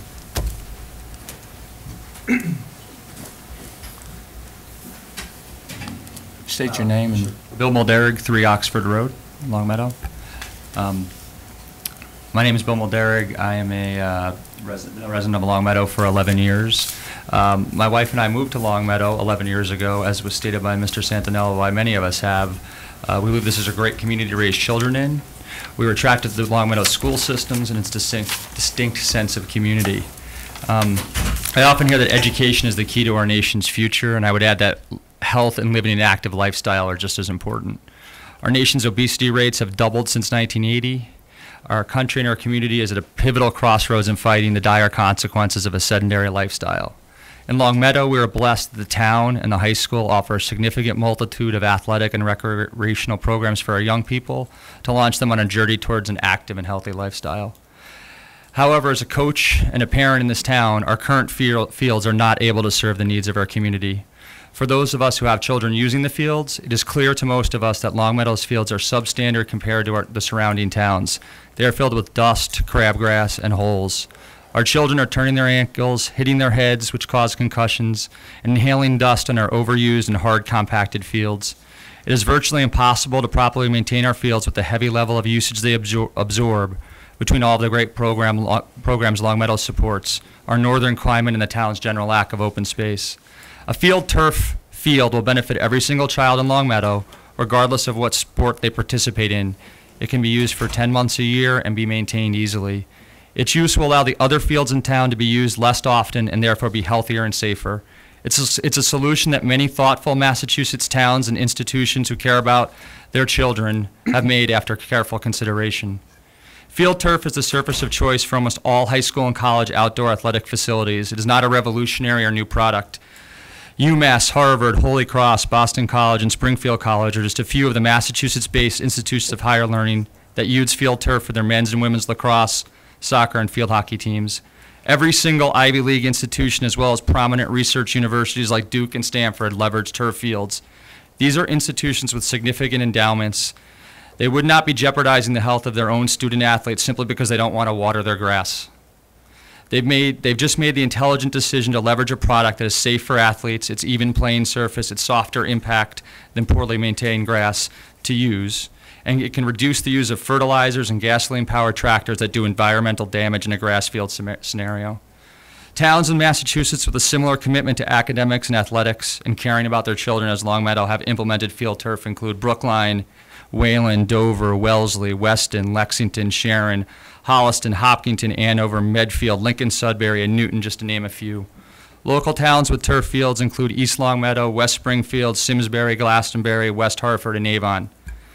The unknown around the health outcomes of turf field has been cited by the opponents to this proposal.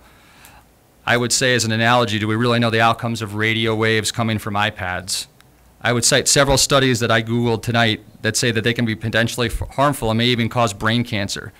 Should we stop our school system from having our kids use iPads until more is known about the potential impact of these radio waves?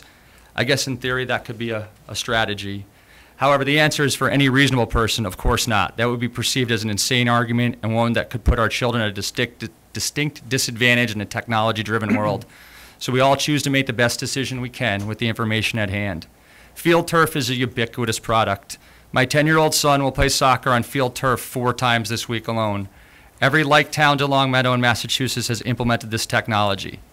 The dust-induced asthma attacks, the turned ankles, the torn knees, the concussions caused by our hard-packed dirt fields, these outcomes for our children cannot happen any longer. We need to support this project, or we need to offer a true viable alternative.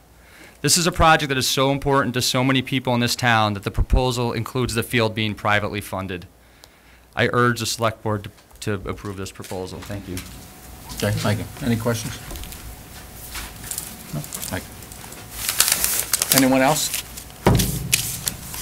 Yes, sir.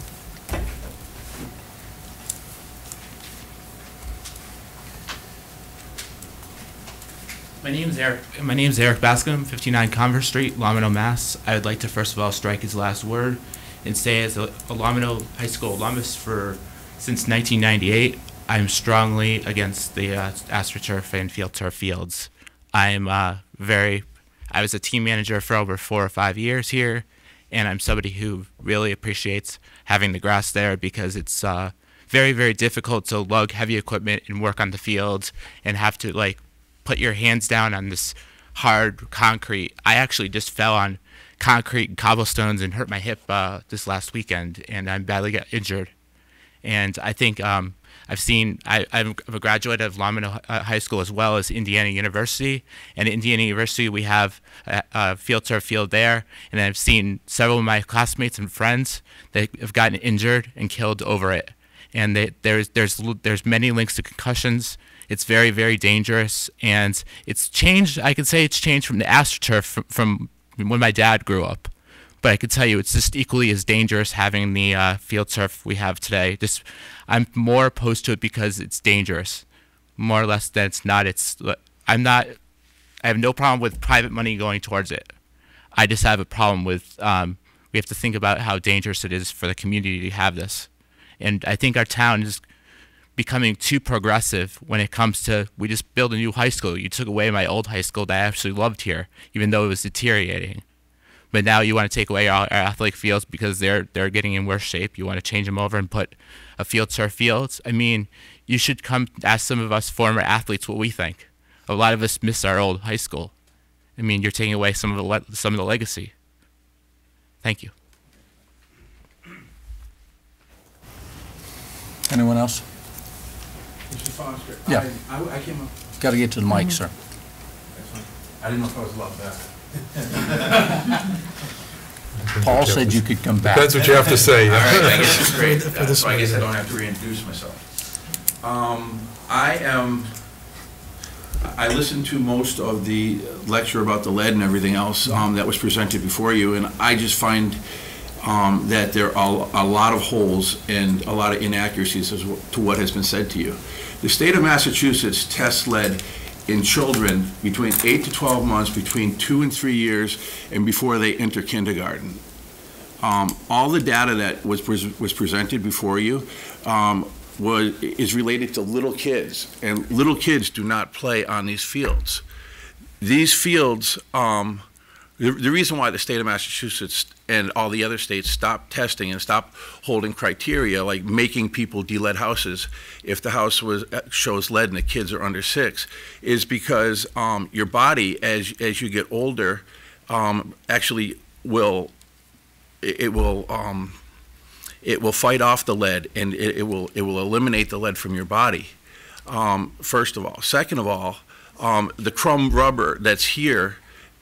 It has no bioavailability to your body. Lead can only go into your body 2 different ways. It can go into your body through ingestion and inhalation. And in Newark, New Jersey, when they mandated that this company come and take the field out, all the workers had to get it in protective gear. They had personal air samplers on in their area. They had laboratory people there. They tested all these personal air samples, and they weren't just playing on the turf. They were ripping the turf up. After 2 hours of doing these personal air samples, that the laboratory said, you don't have to wear anything anymore, and they just continue doing it in their regular clothes. And nowadays, with OSHA and all the different environmental stuff that goes on, everybody, when they change these fields, they take these fields off, there's no suits mandated. There's no anything mandated. I am consequently a state licensed DLED contractor. I've been licensed in the state of Massachusetts to DLED since 1996. I've had over 200 and something hours of classroom participation and instruction in lead, in forums. I have to go every year and get recertified. And there's a lot of conjecture and a lot of assumptions on the presentation you were given. And I don't, from my experience and my education in this, which is hundreds of hours, is very little fact. Excuse me, I feel like I have to be able to respond to that. Just one quick response, and you have to come to the mic, please. Have to come to the mic, please. Thank you. And we will, I think we'll try to shut this down after this response, and we'll I send just need questions to to the say select board. that I think I am not a biologist, I'm not a neurotoxicologist, but I do know the literature on lead well. Your body does not fight the lead off, and at any age of exposure, lead is harmful. I have had many interactions throughout my professional career with the director of the Childhood Lead Poisoning Prevention Program at the Massachusetts Department of Public Health, and they are trying to get lead levels down everywhere as much as possible. And the reason they focus on the kids is that's what the law talked about. There is no research out there saying that your body can fight lead off, and lead exposure at any age is harmful. There are different degrees of harm and different kinds of exposures and different effects at different ages for different individuals. But this is not conjecture. This is careful academic research. I am not just making things up. And I have spent years of my life trying to carefully answer these questions so that we know what has happened with the history of this as a public health issue. That is why I came here. I thought it would be, actually, I felt like it was an obligation for me to come discuss this, and I object to having my academic credibility called into question in that manner. And I refer anyone to the EPA's Integrated Science Assessment for Lead from 2013, which is, I think, about 1,000 pages long, and has a detailed evidence of exactly what we do and don't know about lead.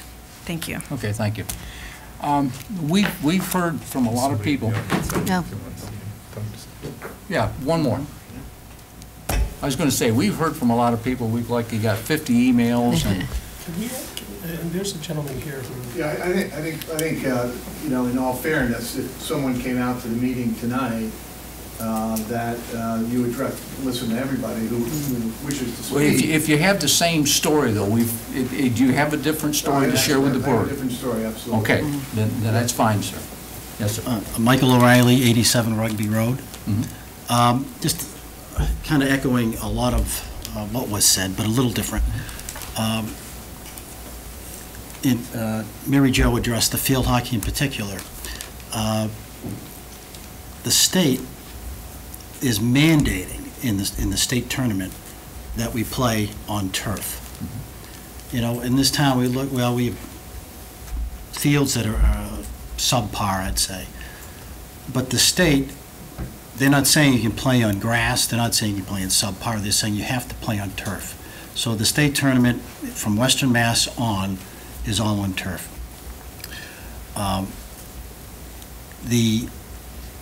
Just to address a little bit of the health issue, Mr. Santinello spoke about this, but when my son was a freshman on the football team, 5 healthy young boys who started that season, non-asthma, finished the season with asthma. One was hospitalized. And I remember my son coming home coughing up dirt and dust and grime after practice every night. And I think, you know, this lady here, I think, really did a nice job tonight. And I think, I could be wrong, but I think her intent is to not take it lightly. I mean, to think about lead. I mean, lead is her background. That's what she studies. But, you know, of course, the schools that she represented, Harvard and Amherst, they do have these turf fields. And I know because my daughters have played on them. And so I know the health issue from the dust and the dirt. We don't really know, and I appreciate, you know, she really can't say what the harm would be, just that lead is bad. And so firsthand, I can tell you that the grass and the dust and the dirt is not healthy. And that's all I have. Thank you, sir.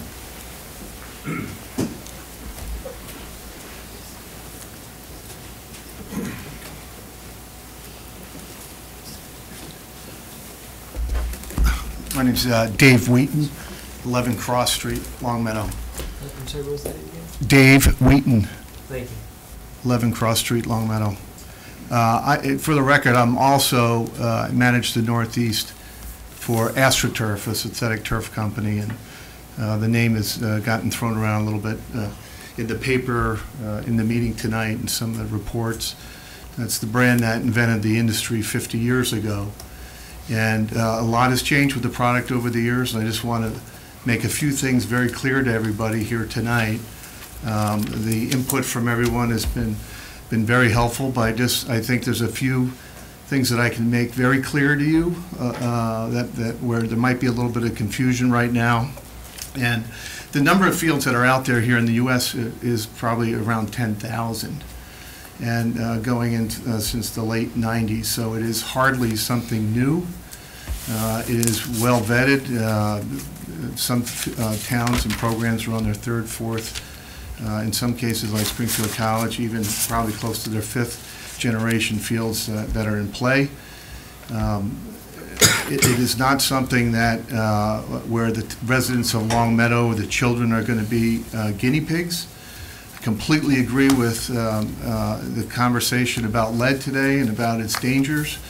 The reason that lead was taken out of paint and out of gasoline in the 70s was primarily for its bioavailability, which is a term that you heard today, and that's how they measure risk of any harmful or dangerous material that's out there, meaning for every paint chip that you consumed, your body was able to access and metabolize a very high percentage of the lead that was in it. So that's why it was taken out of paint, and the same thing with gasoline.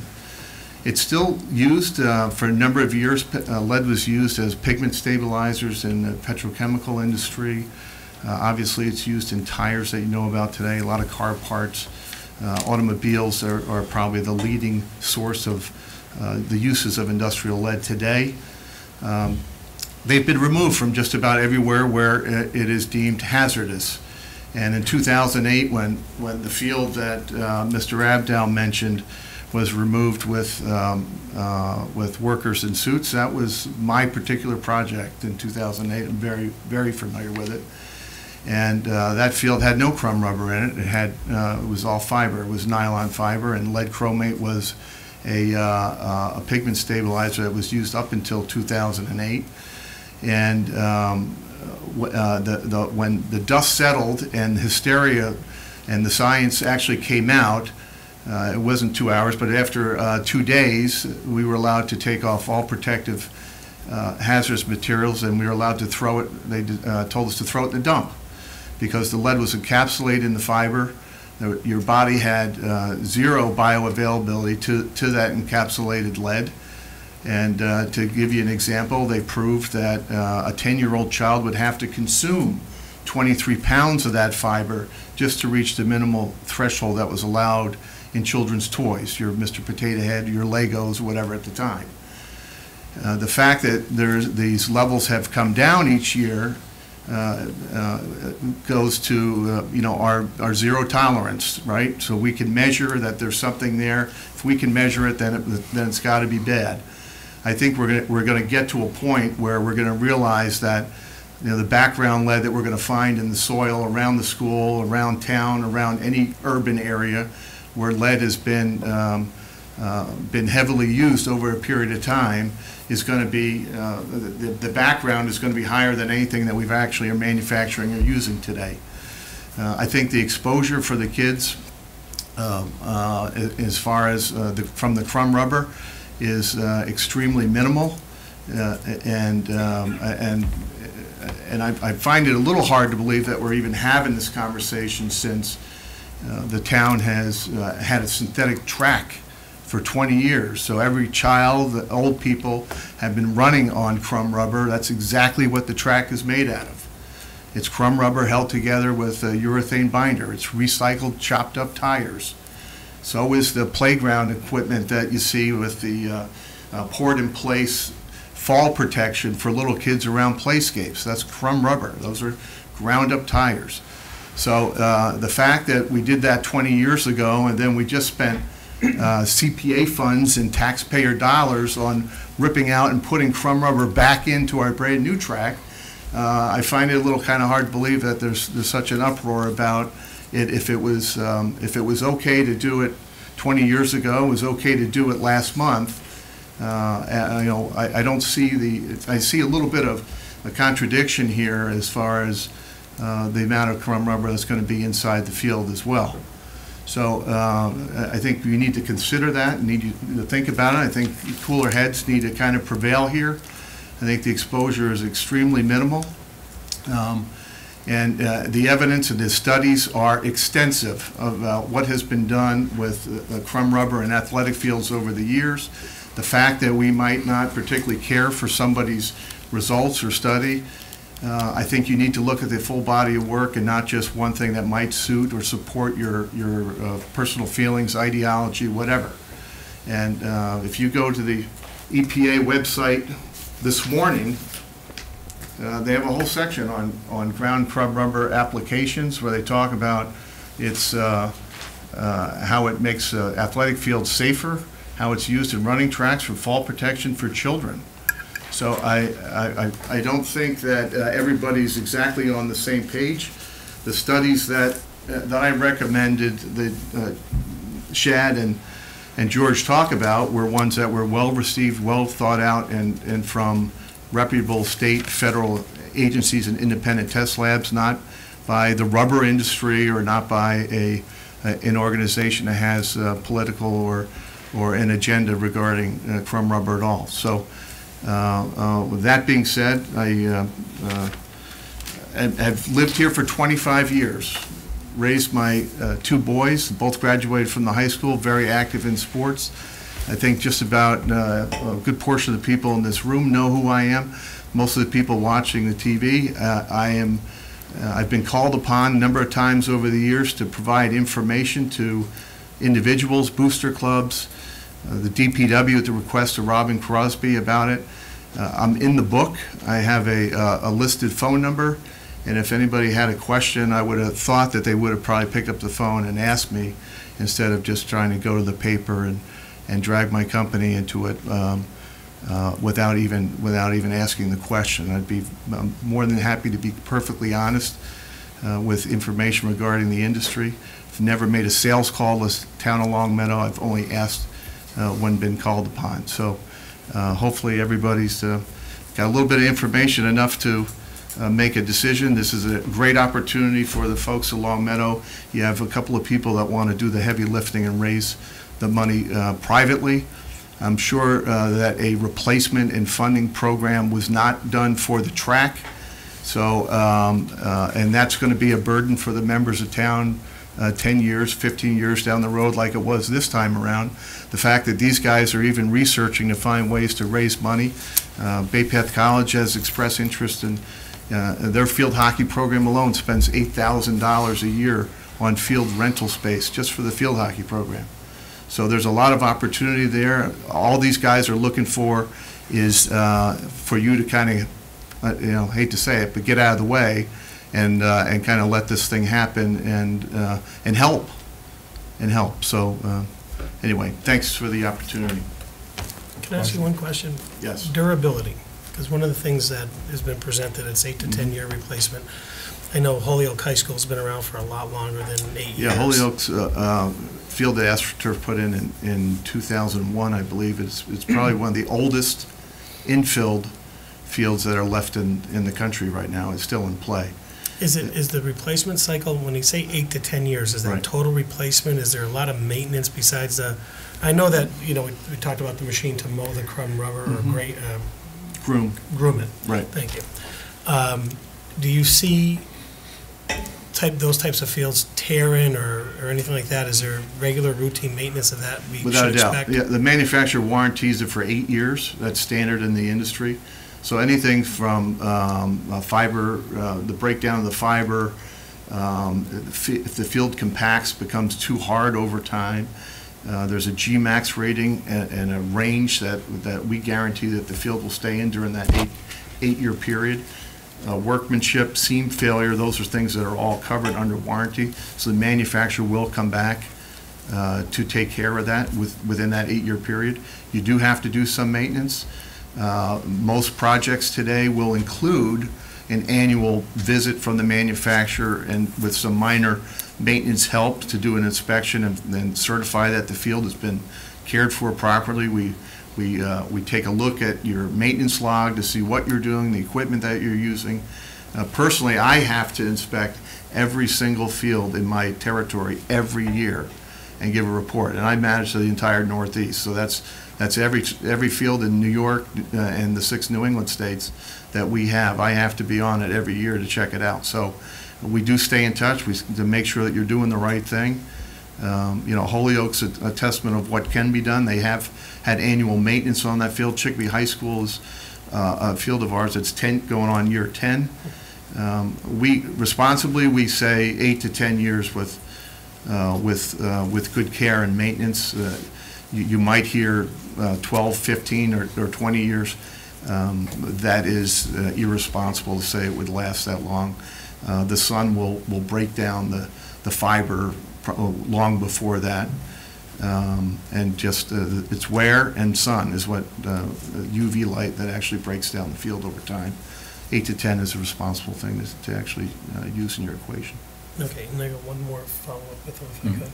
So when we're talking about rental, for example, I mean, not just high school sports playing on it. When you talk about rental, is there a maximum usage that you would recommend that if it were installed, is there a maximum usage that you would recommend for a particular field to keep it in, is that part of the warranty that there's only so much usage on it? We rate things, light, medium, heavy usage, and heavy usage gets up to like 2,500 hours a year, which is a lot.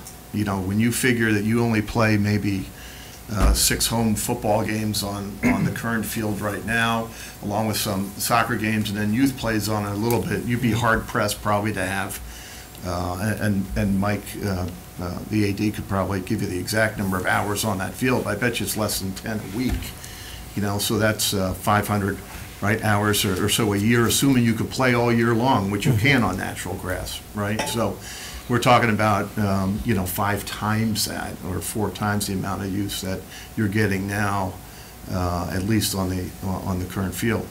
And keep in mind, this is the only field in town with lights, the infrastructure to support, a program where you can generate revenue. And they're not asking to rip up and pave every natural grass field in town. This is one thing to complement, relieve some pressure on some other fields. It's got bathrooms, it's got parking, it's got bleachers, and it's got lights. And I think the fact that he wants to put together a coalition of create an authority, representatives from Park and Rec, the youth sports teams, the high school, is the responsible way to do it, to see that the asset is preserved and well maintained over the years. Thank you, Dave. Go ahead. I guess, first of all, I'd like to thank you for offering your information. Sure.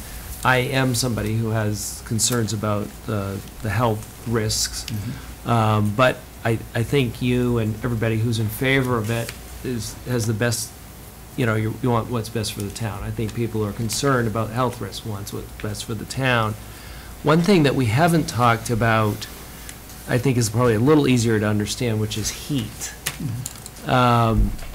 It seems like this is an area that's kind of undisputed. The Turf Council website talks about how the temperature on an artificial turf is significantly higher than on a natural turf field.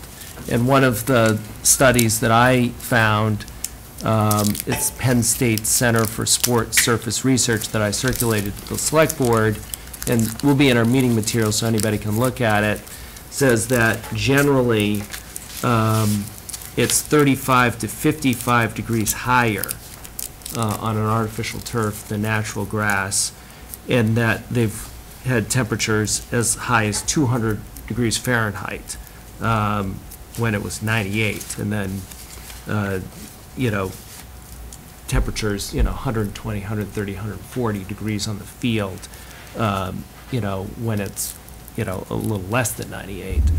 I guess the one of the ameliorative measures is watering, and at least that's what the research shows.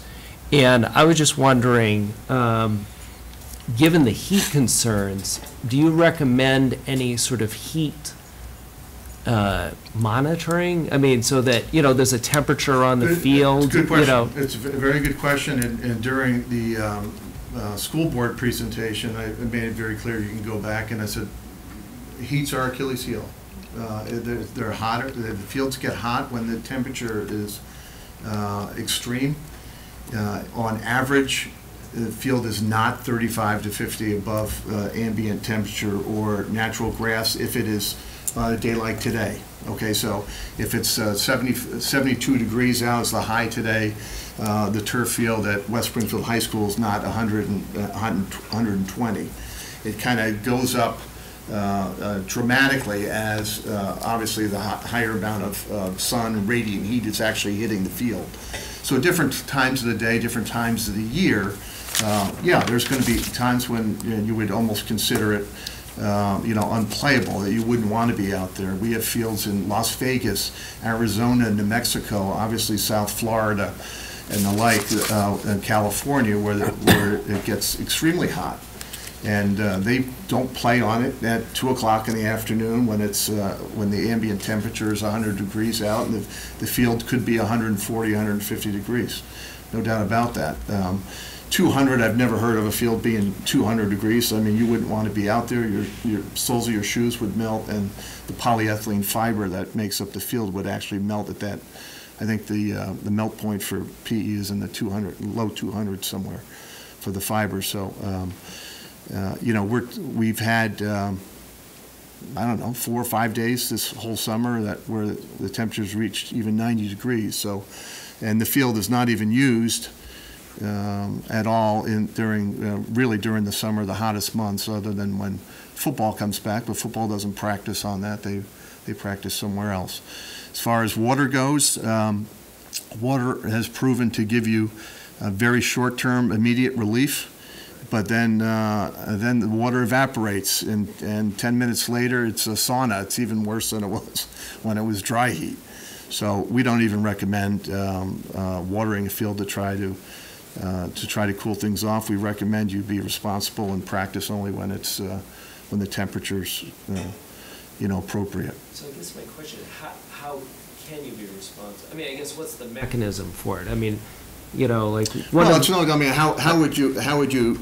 No, I'm saying, how would you, where would you, what I'm thinking about is just practically, mechanically, how do we know what the temperature is on the field? I mean, we know what it is, we can look on Mass Live to find out what the temperature is. Right. But, I mean, is that part of the guidance that your company gives, and what would that look like? Yeah, we don't. I mean, if you want to set a guideline in town that says, if the field temperature gets to be 130 degrees, so we prefer you not to use it, you can certainly do that. There's not a typical protocol. There's not even anything that I've heard from anyone in surrounding towns or at universities that have the field that do that. A lot of it is just kind of common sense, like you would with kids out when you're practicing football in early August with the little kids on the field. If it's hot, you're a little easier on them. You give them more water breaks, and you just kind of police that thing yourself. But if you wanted to set guidelines for that, you certainly could.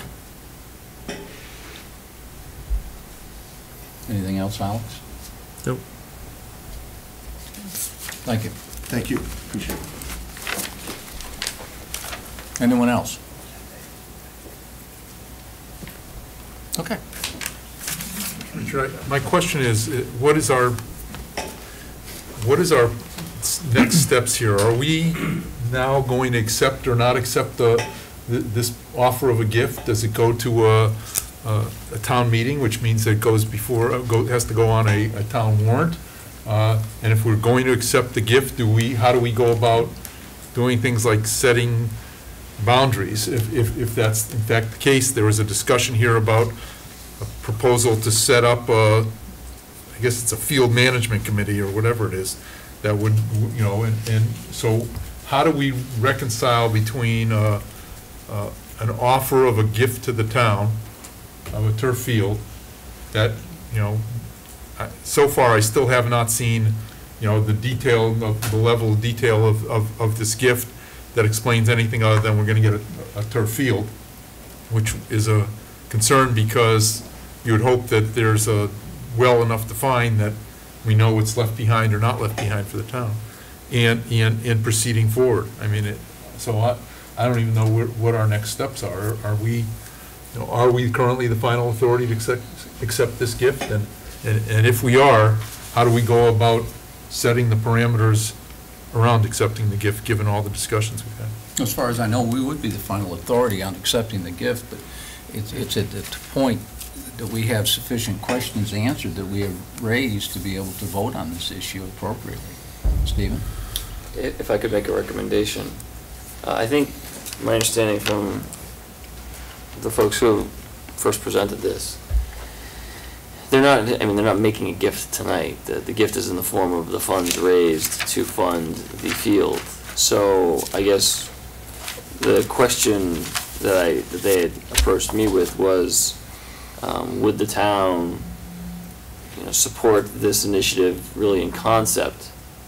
So when they go to ask people for money, they know that there's some level of really conditional even support based on certainly additional presentations and more specificity to what the actual gift is, and as we get further down the road. But I think it was just a preliminary non-binding referendum, if you will, of approval of the concept, so they can go out and approach townspeople to raise funds. I think I have that right? Yeah.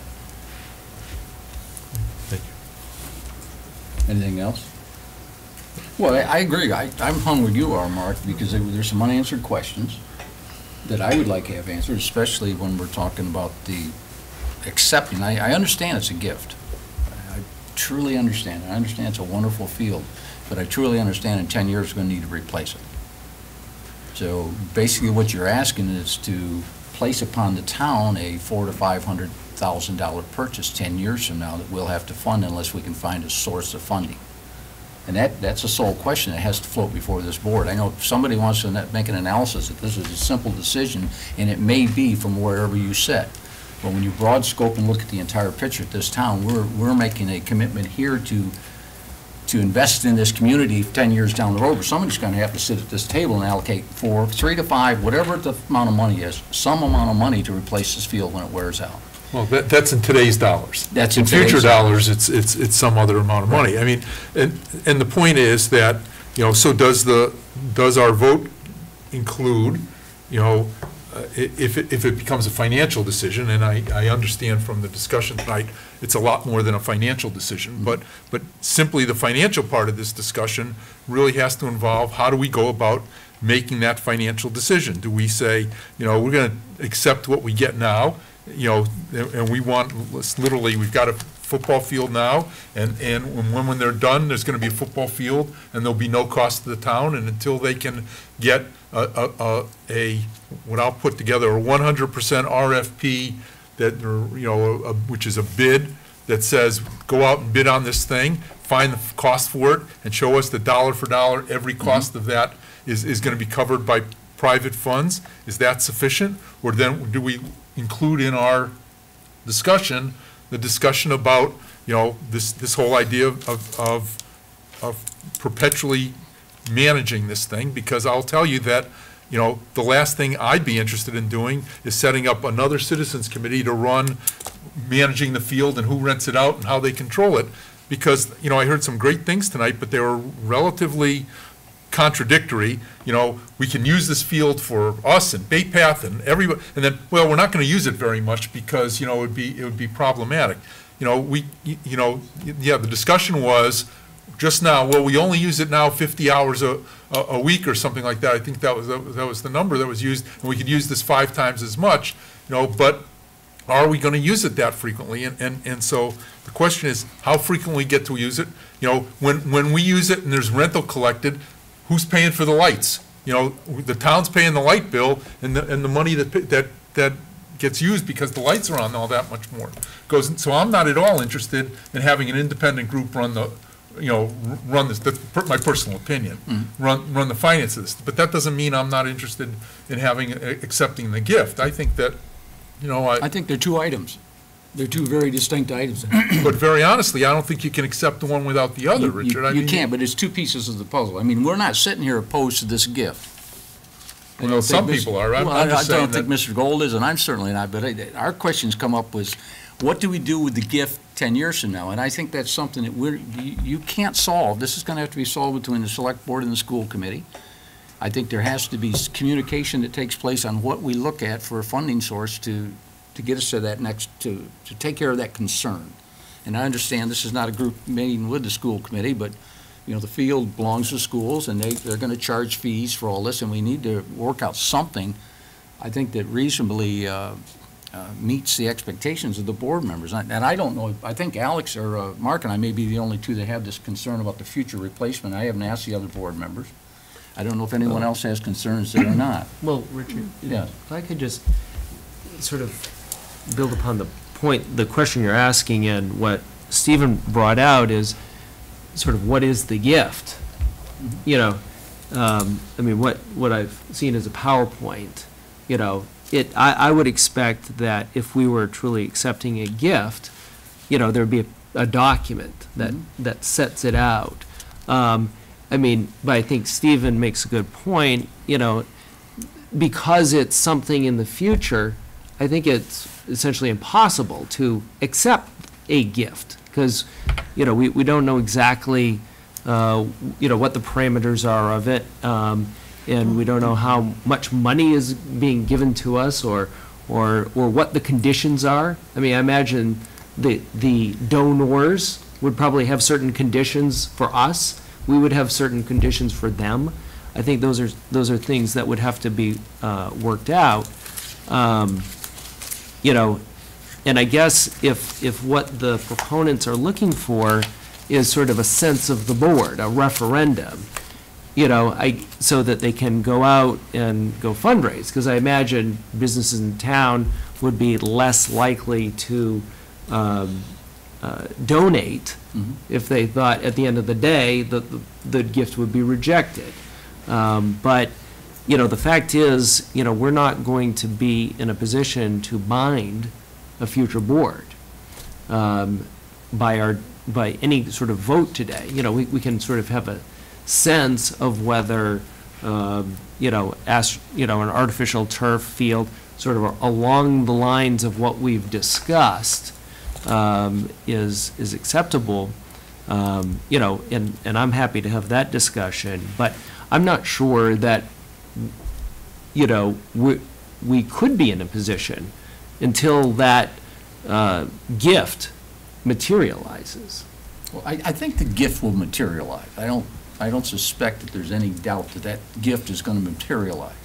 I think they've got their support base out there. They're ready to come forward. But what are the conditions? I mean, well, like, you know, that's the conditions usually are they give us a gift and they walk away, and then I know, and that's when you have the gift. Right. That's so you can walk in and here's the gift, and you say, okay, I'll accept it. Right. You know, then they will fund the contract to install the new field. Right. And at that point, their obligation is through. And what we're talking about is kind of a secondary obligation.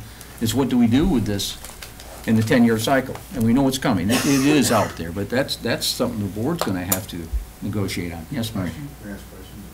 You can only come up to here, sir. And actually, this is not really a question period, and this is discussion on the select board now. So, yes. Well, I think what we're talking about is a public-private partnership, Mm-hmm. and the various people have come up and said they have thought about this next step and the step after that, and they've looked about 10 years.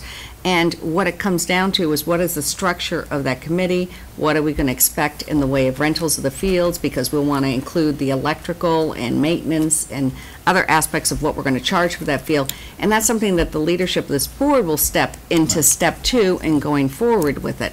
So I think that there are two sides to the decision. I think step 1 of the decision is, are we going to consider a turf field important to our town? Right. And if we feel that is a goal that we want to have, and it is important, we will then work with the groups that want to enhance revenues for us. This is what this board's always talking about. Other ways that we can get funding for things other than our tax base, and how to have revenue enhancers in town. And someone is coming up with an idea, and other towns have been doing it, so we're not going to have to reinvent it. How this board feels that what that board will be comprised of, who will be making those decisions, something we can start talking to the school committee on step 2. But I think first, this board has to come forward and decide whether we feel AstroTurf is important for this town, and will we accept the gift, and then the work begins. And the work will begin in the fundraising as well as the organization. Okay. And I changed my mind. Go ahead, sir. You didn't speak before, so. Rich Joseph, 57 Wheel Meadow Drive. Thank you.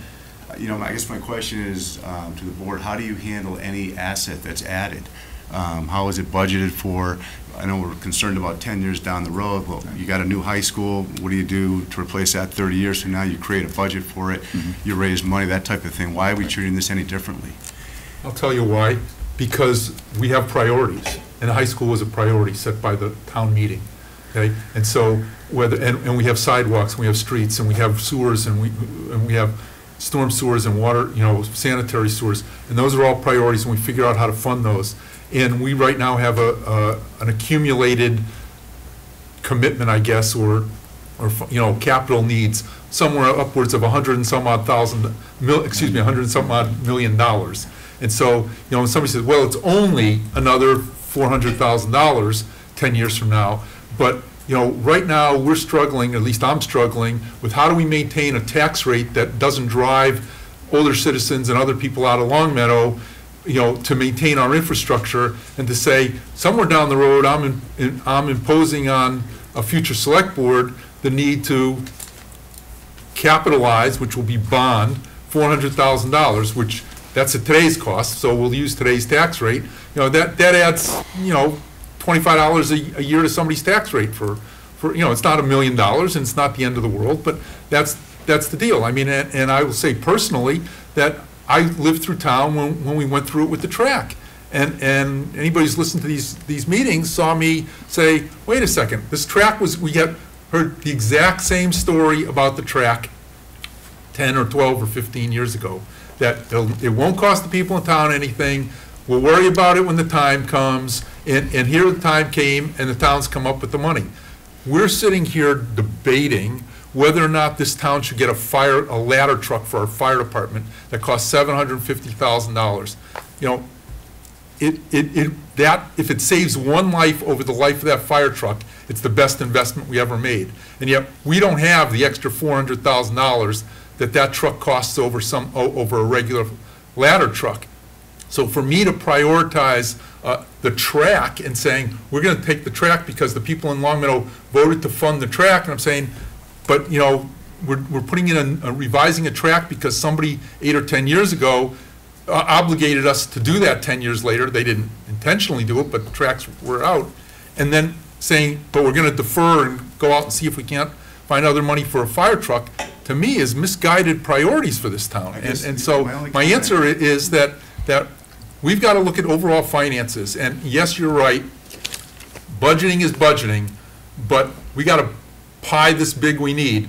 This just makes the pie just $400,000 bigger 10 years down the road. That's why I'm saying, for me, it's a financial decision. I'm discounting the emotional, I'm discounting the health discussions. I understand all that. I'm more of a realist, but for me, it's when you give me a gift, don't give me a gift with strings attached that are going to cost me $300,000 or $400,000 in today's cost down the road, which is going to be, twice that, given just minimum inflation. For me, it's a financial decision. And if you're going to give me a gift, I'm going to sit here and say, I want you to endow, not say we'll get it through revenue, but, you know, that may be a component of it, but I want to see an endowment as part of that gift, raise an extra X amount of dollars so we know that when time comes, we can replace the field. So that's my answer. Okay, that's fair. I guess my only last comment is it would be a shame to not let this move forward, to get hung up on 10 years and the replacement of the field. If you have terms with the gift, then we should talk about that more. That's And I agree. I mean, you know, as Mr. Grant said, we're going to give you a gift. You know, the question is the gift, get an RFP and we'll write a check for whatever that is, or get an RFP and figure out what it's going to cost to maintain it and replace it, and we'll write a check for whatever that is. Those are two different gifts. You know, so to say we're going to accept a gift, I'm in the latter category rather than the former category. Personal opinion. Mr. Santinello? To answer your question, there is no difference. Okay. We talk about a ladder truck. The board actually voted to, you know, that there was going to be a fundraising for an additional dollars. This year, you're going to see it here, a finance report a little bit later in in this meeting, that we're going to have $1.4 million in free cash. Free cash is excess money we taxed you. Okay, we're going to have $1.4 million, and we're still sitting on the fact that we want to fundraise. There's a huge difference to what these folks are trying to do versus what we're talking about. What my colleagues on the board don't understand is we have already obligated every select board going forward with the cost to maintain the fields in town. And that's been done years ago. We don't want to talk about the money we would save from maintaining the fields or the potential to rest fields, because that just only makes sense. But we don't want to talk about those things in an effort of what a turf field would allow us to do. So if you go talk to our field maintenance director and our DPW director and our park and rec director, they'll tell you we can't rest a single field in town. What does resting do? Resting means you rest it. You don't fertilize it. You might do minor maintenance on it. You have no play on it. And that allows the field to get stronger. It's the exact reason why that high school football field right out by the parking lot isn't being used. It's to rest it, to let the roots of that grass grow, okay? We can't do that. So number one, we're being short-sighted about, we have a policy, we're already paying money, we're probably paying extra money to put fertilizer down to maintain those fields and pesticides and so forth. We've had organizations like this, or groups come before us. If you had children that played baseball years ago, there was something, go to Russell Field, you'll see the sign for the Diamond Club. The Diamond Club did what the town couldn't do, which was to improve the baseball playing field. That sign's erected because they actually bought equipment to groom that field that the town didn't own. And then what they did is donate it to the town. You had parents that would go up there and groom that field after baseball games. I had my neighbor whose son was playing baseball mow the field because we couldn't mow it enough times during the rainy season when that grass grew. The future replacement cost, it's going to be there. And the track was, and I will contradict Mr. Gold on this on every occasion I can. The people who came before the town did not say the track would never cost the town another nickel. That would have been stupid and unreasonable to even believe back then. What they said was, we're going to raise enough money to build the track and do the track, and they didn't. They fell short. So it cost the town about $40,000 or $50,000 to finish that track. They raised about $90,000. So we looked at it, and I remember the select board was torqued off at the time, and I was just getting on the finance and appropriations committee at the time. And that's what the story was. They never said it wouldn't cost the town a nickel. They said, we're going to replace the track that was insufficient at that time for competition, and then they fell short of their goal, okay? What I think these folks are doing, first of all, we also talked about who's going to pay for the lights. We don't take that money out of the budget now when we rent the field to youth football, for example. We don't take that money out of the field, we don't take the cost of the lights out of the, it's part of the rental fee, and right now that rental fee goes into the school budget, for example, okay? I'm not sure if it's in the athletic part or the general part or whatever. I think what these folks were proposing is that if we use some common sense, we say if we get rental from that facility, then it should go into a replacement fund for them. I don't, I might not agree necessarily with the steering committee for the, for the fund or whatever, but we don't do that now with town buildings. So if you come in this room to the schools and rent this building, or you go to see the park and rec direct and go rent the community house, that money for rental goes back into the general fund, and we use it for whatever we want to use it. We don't use it to maintain a future building. Okay, we don't do that. So we're talking about apples and ski poles here. Okay, that's how far apart we are in this discussion. When we talk about not binding future boards, we do it every year. We do it every day. We do it with any kind of vote that we have anytime we do it. So to answer your question, there is no difference between what we're doing now and what we would do with this field. The difference is what we should be looking at is what's the replacement cost versus the money we're spending on maintenance, the money that we could save by resting the field at any given point in time, and then use that rental income as an offset, okay, to that. What we're doing is, we're saying that this field's gonna obligate the town to $1 million. We don't know that. It could obligate it to $2 million in 8 years with inflation, who knows? The point is it's something that makes sense for the town, and should we accept it? This is a gift that and I think what the folks are looking for is that if they raise the money, would we accept the gift? I think that's what you're looking for. I don't think you want us to accept the gift because you don't have 600 grand to give us tonight. Are you gonna make a motion? I make a motion that the town, that the select board endorsed this group to, that the select board would accept the gift if they were to raise the money for the complete installation of a turf field at no cost to the town of Long Meadow. Is there a second? Second. Discussion? I think I just had it. Well, maybe somebody else would want it. I would like to add to the discussion. No, I meant me. I think I'm done. You just had it? Yes, Marie. Yeah, I think what this group did, that we haven't heard another group come before, and that is they actually talked about Plan 2. They talked about not only raising money for the field, but how we would look towards replacement costs in the future. I thought this was a very nice report that talked about the savings we would have, as well as revenue enhancements, how we could put together a committee. And this board can decide how that committee will be put together. And I think that would be adding value to the town. So we have a group that is looking to the future and what the future costs are going to be. They're looking 10 years down the line as well as the next few years. So I think to put them in, we've learned from the track, and this group learned from the track, and I think they've brought a complete proposal to us that I think is adding value to this town, as well as a nice way that as I said, a public-private partnership to bringing something into the town. And I think that we will not see the town stuck with having to shell out $400,000 in 10 years. I think if we do this correctly and we really build this fund up every year, we will start doing the responsible thing, which is looking at a systematic program, is that you always talk about, Richard, a replacement as well as when we put something in. We talk about it. We talk about it, and this might be a place where we're actually starting and doing it, and that would be up to us to make sure we do it correctly. I agree with you 100%. Can you please read the motion back? Actually, I was going to hope Mr. Santinello Mr. Santinello, could you? I move that the board accept the gift endorse. to endorse the acceptance of a gift for the full funding of a turf field for the town, no cost to the residents of Long Meadow for a turf field for the town of Long Meadow, at the high school, I'm sorry.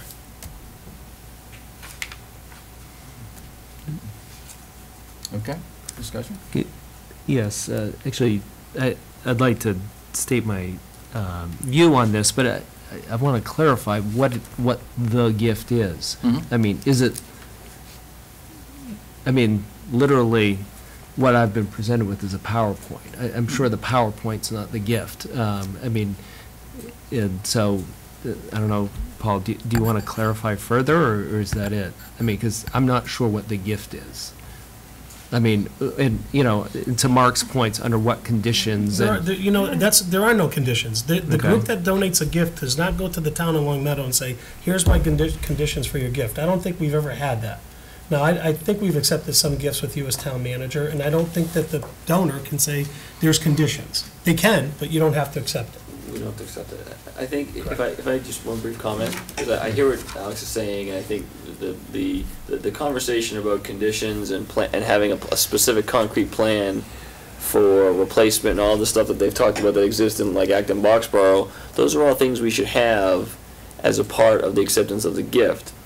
And I think, and the way and I was going to say this before you made the motion, but the way I was going to kind of split it a little bit and just say, perhaps just some sense of the board that based on the information presented, in concept, a field turf would be an enhancement to the community. And if the board could just agree, if a majority of the board just agreed on that one fundamental concept, I think that would probably give the folks they need the confidence they need to go out and say, well, the board at least supports it as an enhancement. And then if they are successful in raising all of the money, or raising money, then the board can make the decision at that time as to whether or not the plans, and certainly we can do more research in terms of what our actual maintenance costs are and kind of drill down on some of this data a little more, in a little greater depth. And so when we get to that point, because it could be 6 months, who knows how long it could be, when we get there and it's time to now take the money from the group, taking that money can be conditioned on having a plan, and this will give us time to develop it, but there's no sense in developing a plan if the board doesn't support just this notion that a field turf would be an enhancement. So that was the only thing I was going to say to kind of split the baby, Richard. Sorry. Terrible thing to say, but I Yeah. appreciate you splitting the baby. And I think that's what this has been rattled back and forth here, Alex. So- If we'll entertain one, and hopefully we can go for a vote. Go ahead. So, I mean, I'd like to address what I think is the biggest issue. And for me, it's not the economics, it's the safety concerns. And I'm aware of the need for more field space. I mean, the reason why I have shorts on right now is I literally came from coaching youth soccer, so I get it. And I've seen the conditions of our fields. They could be better. They could be a lot better. I mean, some of them just need to be mowed. But I think the question is, how do we frame the issue? Is it, as Ms. Reyes says, do we prove the harm? Because we're not here trying to regulate AstroTurf. The question is it right for Longmeadow? So for me, the issue is, can we be confident that it is safe? And I'm not confident that it is safe. I mean, I've heard tonight from people who know about it that lead exposures are minimal. What is minimal? What is the effect of minimal? You know, that's real. I mean, I've looked at this. EPA has identified artificial turf as a source of lead. And It's crumb rubber, it's not the turf itself. Actually, okay, I think you've had your chance to talk. I'd like mine. So the issue for me is, how much risk do we want to run? I'm not comfortable with it. One of the things that the EPA talks about is that the crumbs get stuck in clothing. I've heard that anecdotally from kids who've played on these fields. And one of the things that EPA also says, they recommend that children wash their hands. I mean, this is what we're taking on, something, if you go out there, you need to wash your hands. Well, what if kids don't always wash their hands? Why do we take on this risk? I mean, that's the concern I have about it. And part of it's a philosophical issue. And we've heard about threshold levels. I think the proponents, of AstroTurf would say, well, there's a threshold level, and as long as we're not above that, we're good to go. I don't believe that. I mean, American Association of Pediatrics, other government agencies, the Connecticut Department of Health, which was part of the packet that I sent around, says no level is safe. And the other thing is, we're dealing with a product that's relatively new. It was only, this particular version of AstroTurf was only developed in 1997. And what that follows is about 40 or 50 years since World War II of trying to get this product right and it not getting right. AstroTurf was a terrible thing in the 50s and 60s and 70s and 80s. Athletes would do anything to not play on artificial turf. So this is the newest thing. And the question is this toxic exposure over time going to lead to long-term health effects? Now, I'm not a neurologist, but my academic writing, I'm a lawyer, and I teach products liability at Winnick. And I also have done writing in the field. So I'm aware of what happens when dangerous products hit the legal system. That's what happens when things go wrong. Asbestos was not considered harmful for a long time. It was okay to use. Lead paint was okay to use. Tobacco. It usually takes many, many years for the science to catch up to the use of the product. And it seems to me that we are on the cusp of an emergent area of science. The manager, Mr. Wheaton, talked about guidance that's changed just since 2008. I mean, and the fact is, we're not going to know whether this is safe until you do long-term health effects on this product that's come in since 1997. And so I mean, if there weren't the health effects, this would be a no-brainer. Who doesn't want more field space? And last spring, I supported the CPC project to increase our field space. I believe, I'm into soccer, track, basketball, running. I think it's really important. I would do almost anything. I would look at almost anything in town to increase field space, but not this. So, so I recognize the good faith of the people who proposed this, but I think it's also incumbent upon this board to come to feel confident, not just try to prove the harm, but to feel confident that we're doing something that's safe. Because this is something that, once you have toxic exposures, you don't get that decision back. And so, to me, there are too many red flags. And that includes the heat issue, which, again, that's undisputed.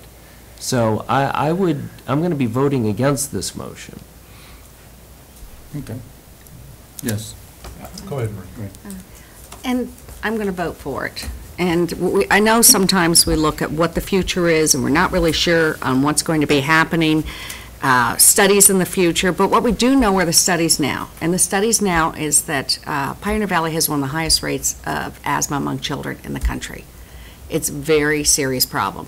Now, have we gone and we tested the soil? We're talking about the kids having to wash their hand when they come off AstroTurf. They should be washing their hands now. We don't know what's in that soil. We heard that there is lead in that soil. They're breathing it in, bioavailability. So when we start looking at the comparison on what's really going to be more dangerous to our children, and we say, well, it's dirt. They play in the dirt all the time. Yes, but there's been chemicals in it over the years, and we take that as an element of risk because that's what our children are doing now. Which is more dangerous? Is it really the AstroTurf? Is it really the dirt, what they're going in, what they're breathing in? You're talking, a parent came and talked about allergic reactions to being on the ground. It's a difficult balance in deciding which is more dangerous for our children now, to be on the AstroTurf and the possible testing in the future, or what they're going through now, we don't really know. So I believe that I do not hear anything right now that tells me that this is more dangerous than the mats they're playing on in the gym, or the running on the track and the heat coming up and the breathing in of that and the falling on the track. And so, but I do know that breathing in the dirt and the grass, kids are having allergic reactions too. So between the two, it's hard to say which is really worse. They're getting lead exposure on both ends, and I believe, unfortunately, it's right now in some of the top schools, our kids are going to be playing on the AstroTurf. We're saying now the state's requiring it on some of the sports. We know East Longmeadow, they go into all the other schools and they're playing on these fields.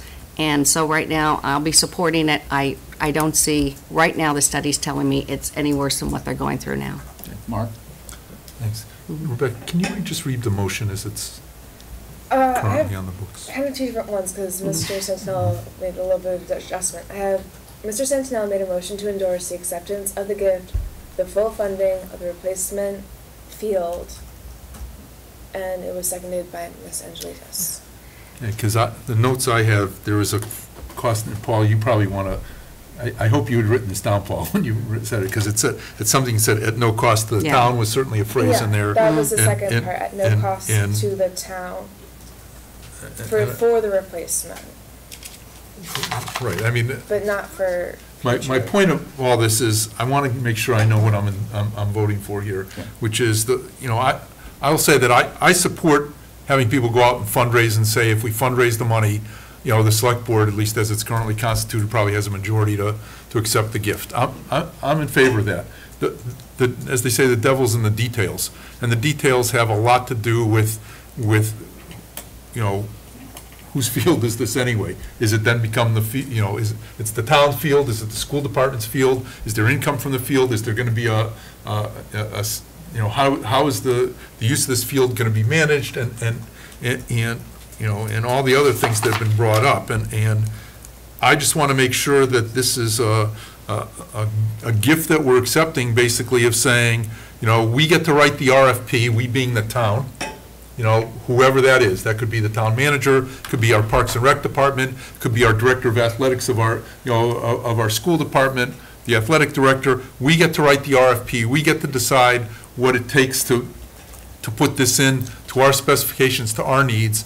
And if the price comes up $200,000, we say, that's what we think it costs. If the price comes up $200 million, we say that's what we think it costs. That's what it is. It's clearly, obviously, neither of those numbers. But the point is that I would very much not like to say we're turning the area between inside our track over to a private group. Go do whatever you want to, and let us know when there's a field there.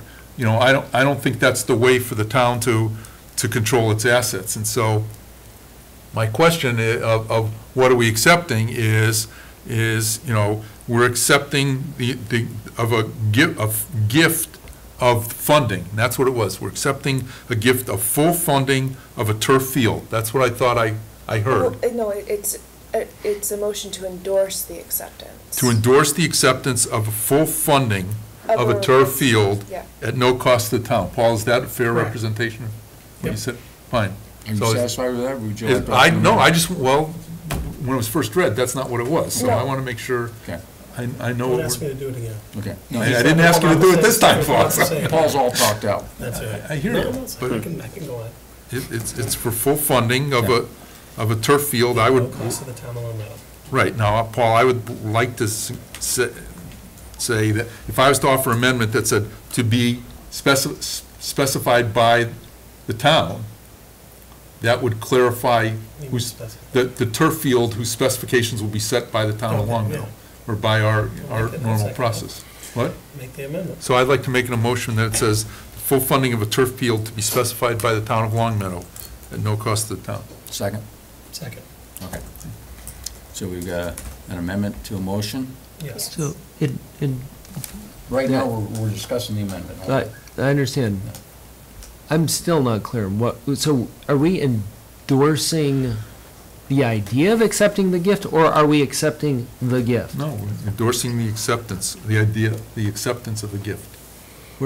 So what was your exact wording of the amendment?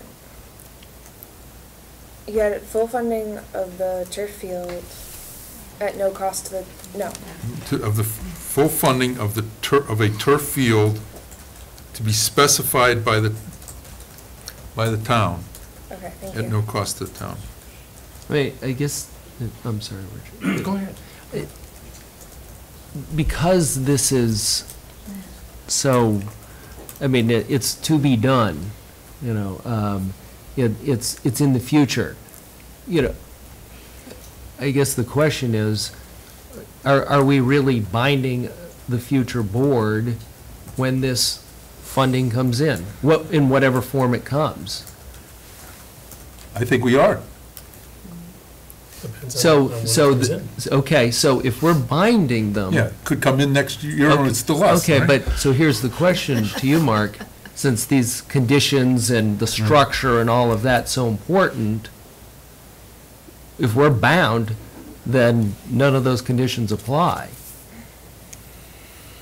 Right? Not if it's to be specified by the town. That, we're bound to to accept the gift, to pay for something that we specify. We're going to write the specifications of the field. Okay, so what's going to happen is let's say in a year or whatever period of time, there's going to have to be a vote on the specifications. That's right. And so essentially, we'll be revisiting this issue, or whoever's here will be revisiting this issue. Only to the extent that we can then define or constrain our discussion around the specifications. Correct.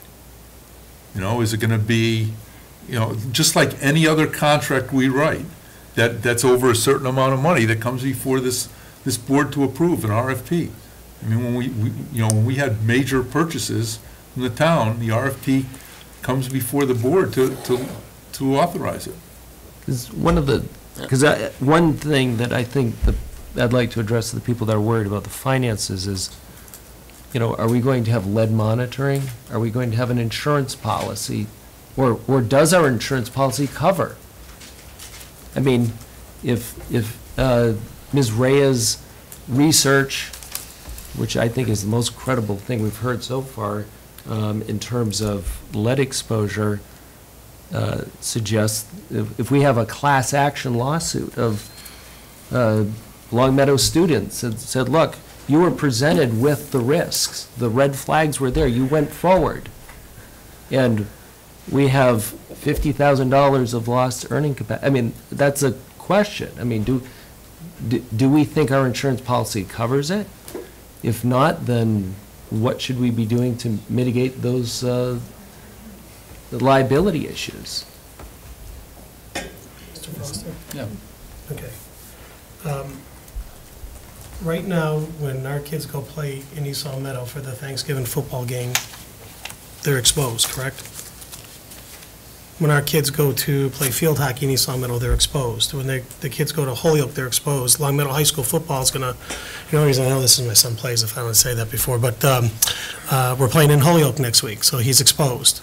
You don't have a policy right now, you don't have a criteria right now that says any of that, yet you're okay with it, because you haven't brought it up and it's only in pertaining to this particular field that you're bringing up and throwing out the fire alarm. With this talk about binding future boards, we're portraying this lily white image of we don't bind future boards. We bind a board every time we vote. Every time this board votes for a labor contract, you bind a future board to payments. Every time we vote for a budget, we bind the board. You bind future boards with contracts and infrastructure repairs. So get off the thing of saying we're binding a future board. What we're doing is we're saying that you have a group of people who want to raise money to put a turf field in. If you agree with it, vote for it. If you don't, don't. It's really as simple as that. You want to make it complicated, when they come in with 600 grand or 800 grand, then let's sit down and talk. The people donating the gift do not get to set conditions with the town. Sorry, guys. They're not going to come in and say, we'll give you the money if. We can always turn it down. And Mark made the motion, your amendment, to have the board to be able to set forth specifications. And part of that specification, I would hope, would say that this project would have zero cost to the town at the time of accepting the gift. So I think at this point, what we got to stop, if we're going to worry about the lead, I don't disagree with that. I know it's a concern of yours. Then bring it up with the school committee right now that lets its student athletes participate on fields that have chrome rubber in them. Not pointing at you, but you're in that direction, I'm sorry. But we got a school committee member yet. But I'm just saying, if that's really, and oh, hi, Jan, sorry. So, but if we're that concerned about it, and I know you are, then they should be the ones addressing it currently. And if the schools find that it's hazardous for our student athletes to go play in other fields, that's a decision they have to make, and that would mitigate a turf field in Long Meadow, I think. But until that point in time comes, I think we're being a little hypocritical about what we want to see for the kids in town when we're allowing them to go play. And I really have to say that because they're already out there doing it. And just because they're doing it doesn't make it right, but if it's that severe and that catastrophic to the children, then address it now. Because then it'll save these folks going out and raising some money. Go ahead, I'm sorry. Okay, this is only discussion of the amendment. Marie, do you have something to offer for the amendment? No, I just wanted to say, we should be discussing the amendment. Right, right, just the amendment. And I think there's discussion over on the amendment? Yeah. I see no hands up. I mean, I guess this question about the insurance policy, that's sort of I guess we don't really know the end. Right. That would be something that the board would decide probably when we see the gift come in front of them, what's part of the RFP, and that would be that board to decide that, but we're not making those decisions now. We have such a broad-based Yeah. insurance policy with MIIA or whatever, whoever they are that hand out all this stuff that we carry around. I'm really not worried that's not going to be covered. I can't imagine that that's an issue we need to discuss. And I can't imagine that we're going to have to be bound. I think endorsing the acceptance is basically saying we should accept the money. It's not saying we must accept the money. I guess that's why I made the comment. I think the board can give these folks what they need to fundraise without binding the board to accepting a gift that is without working on all these details. I'd like to, I hate the word, I'd like to call the question. Amendment. On the amendment, Amendment, yeah. yes. I'll close discussion, no, there's no more comment. All in favor? All opposed? Okay. Okay, we're back to the primary resolution, or primary motion, which has been, I guess, read 5 or 6 times? Yes. Okay. There was no further discussion on the primary motion? All in favor? All opposed? Okay. Thank you.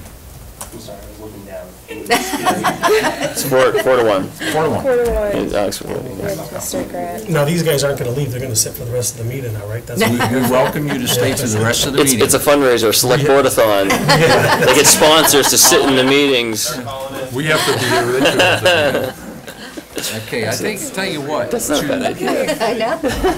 Just so kinda- I get this clear.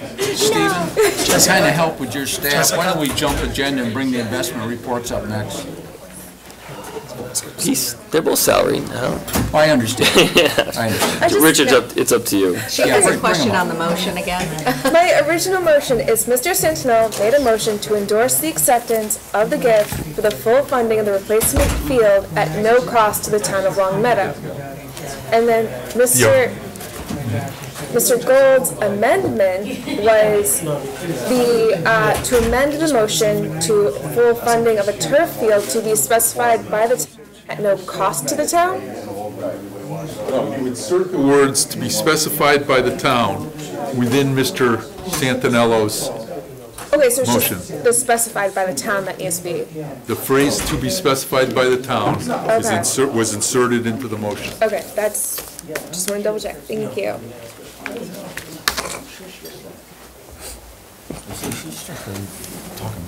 I just cracked myself up with that one. Are you a mole? Excuse me, has we're on camera, we're on camera. That's right, you're on camera. We're on camera, I apologize. Okay, Stephen, you want to have your people come on up, then we'll jump agenda and get an investment reports, financial update? By people, you mean Paul and Yeah. his split personality? Yeah. Yes. Just him. Yes, people. Yes. Yeah, he's good people. Paul, you got I'm a it. little disappointed, the standing room only left, and the main event is coming They on. didn't know this was the fun stuff. Yeah, Financial, finance. I guess you know you're getting old, Investment report. the warm-up band does better than the... You're getting old when you just say that, Paul. Yeah. Investment report. This is the first investment report from our new treasurer, Cheryl Kudnick. Basically, not much has changed with the reporting. We're in complete compliance with the investment report. Some of those compliance issues are we have no investment over a 5-year limit. We have no balances in any one bank that is $5 million or more. All the funds are fully insured or have some type of security pledged against them. And all the banks for this quarter have received the highest rating from our rating agency, Bear Bank, and that rating is a green. So in regards, again, people can be assured that our money is safe. There's some mention of the storm money that came in there. I think that's been discussed numerous times already. We did make transfers of $2 million to a Mount Washington bank out of Boston. You see the higher interest rate at 1.13% as opposed to the money market accounts that we're getting on most of our accounts, roughly in the 4 to 5% area. So we made a good investment over there that we just moved money to. 0.4 to 0.5. 0.4, I'm sorry, 0.4, yes, absolutely. Show me where to get 5. Yeah. I don't think I need to go through the bans. We issued a couple bans back in June, basically to cover the funding mechanism at the Long Meadow High School. There were, again, we talked, Steve had talked a little bit about a projected deficit. We still don't know what that projected deficit is at this point in time. And we're still waiting on money coming from the Mass DOT. What I will say is that the fire chief this morning did announce that he is expecting, I don't want to say it's guaranteed, but he is expecting a revised contract from the Mass DOT by the end of the week, I believe he said. So we'll have some idea, hopefully, of the final determination on our reimbursements from that October snowstorm. Again, there's about $600,000 that's still in limbo. The town has put up a lot of money. We received federal money, state money. Right now, there's about $126,000 gap of what we still have to either appropriate or has to be reimbursed through grants or reimbursements from the state, federal government. So anything that we get above anything that we get above $126,000 would go back into the Operational Stabilization Fund where it originally came from, per the warrant articles that took the money out of there. I will say that the Audit Committee took a thorough review of this report, and they have recommended some format changes, some minor format changes. Some of them have already been implemented, and again, they are very minor. But we will be making some other minor formatting changes in the September report that will come out sometime towards the end of October. Yes. Before you and Mark came in here, I asked Stephen about the, because it was in the town manager reports, the gap in the funding of the high school project. The low end is what we kind of been projecting for a long time, and then there was a number that kind of bumped it up over the 600,000 range. Are we finding that the school building authority, or whatever they're called now, is rejecting things? Is that, what's causing that fluctuation in there? It's additional information received from Gilbane, essentially, as we talk about project closeout is essentially the final accounting, all invoices, all everything, and that, as this project has unfolded, the reason why numbers climbed is we thought when we first, notified the community about the number we had all the invoices from Gilbane, we've discovered through project closeout that we have not actually had all the paperwork from them. We've received some since, and that when I say that that's one of the factors, we are trying to sort all of that out. And the school building committee is meeting, our local school building committee is meeting Thursday night, and we'll get some more guidance on that and what their options are in terms of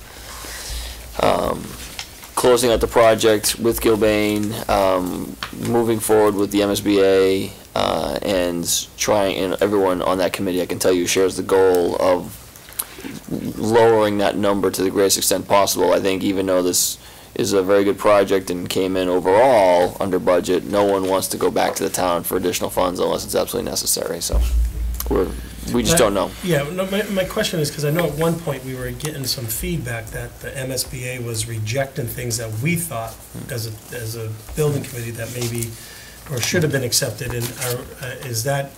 That happened months ago. So I sit on the same committee as Stephen and Paul. I'll give you my take, which I hope is similar to theirs, but the answer.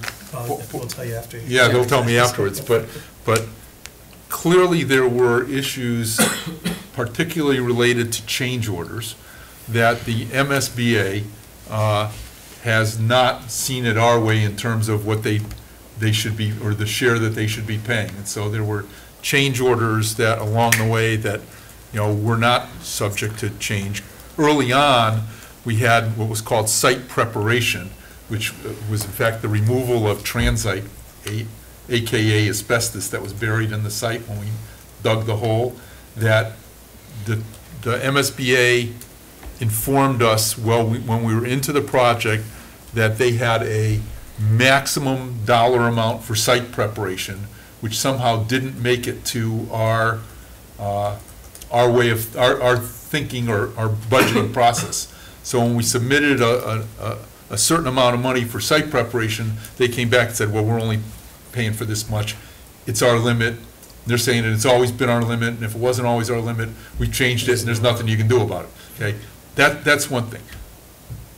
The other area that we've gotten into, though, is that, and it's public information, and it's been discussed at a meeting. So, is that there were charges as we saw the costs of the project going up, because of the change orders we put in because of some things that were set aside. We thought that we had directed through Gilbane to stop overtime. And that, we thought that directive went out. It's only been since, I'm going to say April of this year, but it may be after April of this year, that Gilbane is now submitting charges to us for vendor overtime that took place well before April of this time, that we thought was different from what our directive was, their comment being it needed to be done. So that's part of the discussion of you know, why are we finding out that we have different amounts of money? Why is the amount of money changing from what we thought? You know, why is it still this range of whatever Paul's saying, $400,000 to maybe $600,000 or something like that? I think. Yeah, there's I think, and there's going to be further follow-up action possibly, and so I don't want to get too far ahead with details because there was also an executive session at that meeting, and I don't want to, at least in my head, I'm not 100% sure which was where and which part was said and which part of the meeting.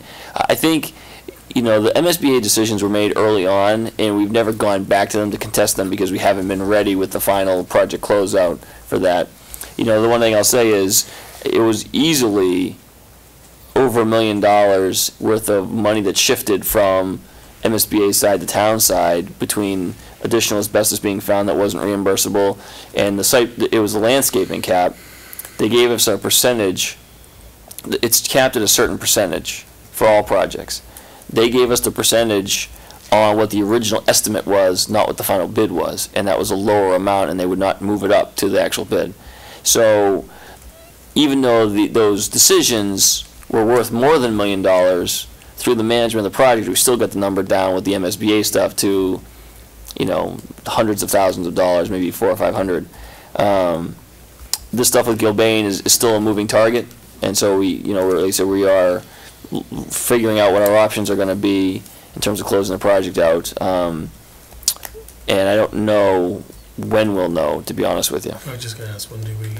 I don't know when we're going to know, and you know, we want to figure it out quickly, but we also want to protect town's interests, and you know, the school building committee is committed to. There was, I think, I'll just say, like all construction projects, there's disputes at the end over charges, and especially one this complex. And that has been subject to public discussion about the fact that there may be, you know, change orders go through an approval process. And so there always is an argument about spending additional funds on every project. And I would say what we're dealing with now is a part of the normal course of closing on a project and hashing out some of those disputes where, you know, quite honestly, when the project is in full swing and they are really trying to get it open ahead of time, which they did, sometimes the processes didn't get adhered to as strictly as possible, and so it's sorting out which of those cases and which are cases where they were fair, you know, fair expenditures of funds, and which are cases where the process wasn't followed. So, and it's two sides of the story that we have to sort out, and it may end up being a third party sorts it out. Okay, thank you.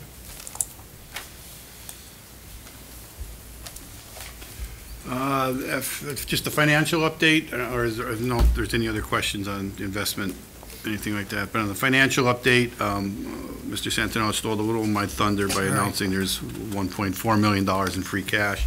That's probably a minimum amount. I'm expecting it to be anywhere from 1.4 to 1.5 as we move through the process of closing out the books, actually.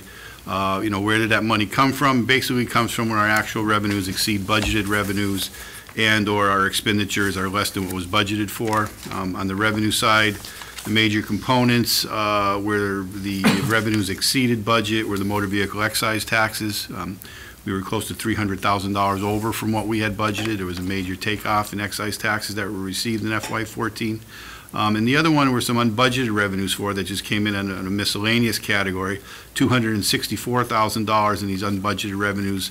We had $138,000 that came in from rebates for Long Meadow High School from both Western Mass Electric Company and Columbia Gas. We got reimbursed from the state for two things, one being the special Synod election that we had last spring, $15,000, and from some storm cleanup for a February of 2013 snowstorm. Also received some money there, some $58,000 as a matter of fact. And we also got some Maya participation credits of Maya participation credit money of $23,000. Again, those are just some of the areas that we really went over. We did fall short in a couple areas, property taxes being the big one. And as much as I have a $178,000 shortfall, a lot of that is set aside for abatements and exemptions, actually $134,000. We were also fell short in our daycare revenues for reimbursements due to enrollments and some interest revenue just from, I don't even want to say declining interest rates at this point in time. I think the interest revenues came in short because we had internally funded both the high school project and that October snowstorm. Overall, the net amount was $434,000 that we were over in revenues. Where the budgets actually came in less than what was appropriated, the biggest turnback came from the school department, some $475,000 from the schools. Some specific line items included the natural gas at the Long Meadow High School. So as far as the energy consumption in that regard, in this particular building was a huge savings. Energy at all the not all the high school locations, but all the school locations, all their electrical line items combined turned back about $80,000, and their transportation line items turned back $44,000. The other line items, and they have 200 line items within their budget, plus or minus, that would equate to the $475,000. Next biggest turnback actually came from our health insurance line, where we turned back about $130,000 of that. $60,000 of that, you may recall, we knew a long time ago when we had changed some prescription drug benefit arrangements with the federal government, going to what was known as an EGWIC program. We had estimated way back last fall that we were going to save minimally $60,000 for that second half of the year. These Medicare programs go on a calendar basis. So, that was the estimate back then. All in total, there was roughly 159 turned back from the employee benefit line items. The other big amount came back from the unemployment, where we thought we were going to be short. The unemployment expenditures really dissipated at the end of the fiscal year down to where actually we were getting credits in May and June as opposed to making payments. So that was a good sign. All in all, I expected about $910,000 worth of turnbacks. And when you couple the $910,000 with the $434,000, and also looking at, we left $42,000 in the FY14 free cash, you come up with a figure of about roughly $1.4 million. So again, the estimate, even though I said would have well over 1.3, it's actually going to be anywhere from 1.4 to $1.5 million. A couple other things I don't know if the board can actually give me some direction on this, but again, as we just spoke about the LHS debt deficit of $500,000, potentially looking to go out to bond the Edgewood and Greenwood water main project, and I guess, is it the board's desire, if we are in the $500,000 range of the high school deficit, to mold those two bond issues together and just do one issue probably sometime after the calendar year starts. Again, it might be premature to ask because we don't know the number, but I don't know if anybody has any comments on that. The storm damage we know is $126,000 that we still minimally is we need to balance out our books. There's still $600,000 in reimbursements that are not decided upon. Again, as I said, the fire chief alluded to today that he's hoping to have a contract for that final payment sometime by the end of the week.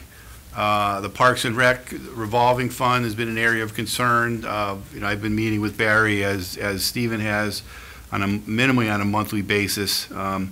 Basically this year, from results of FY14, there was about a $23,000 drop from an already deficit that was carried forward from previous fiscal years.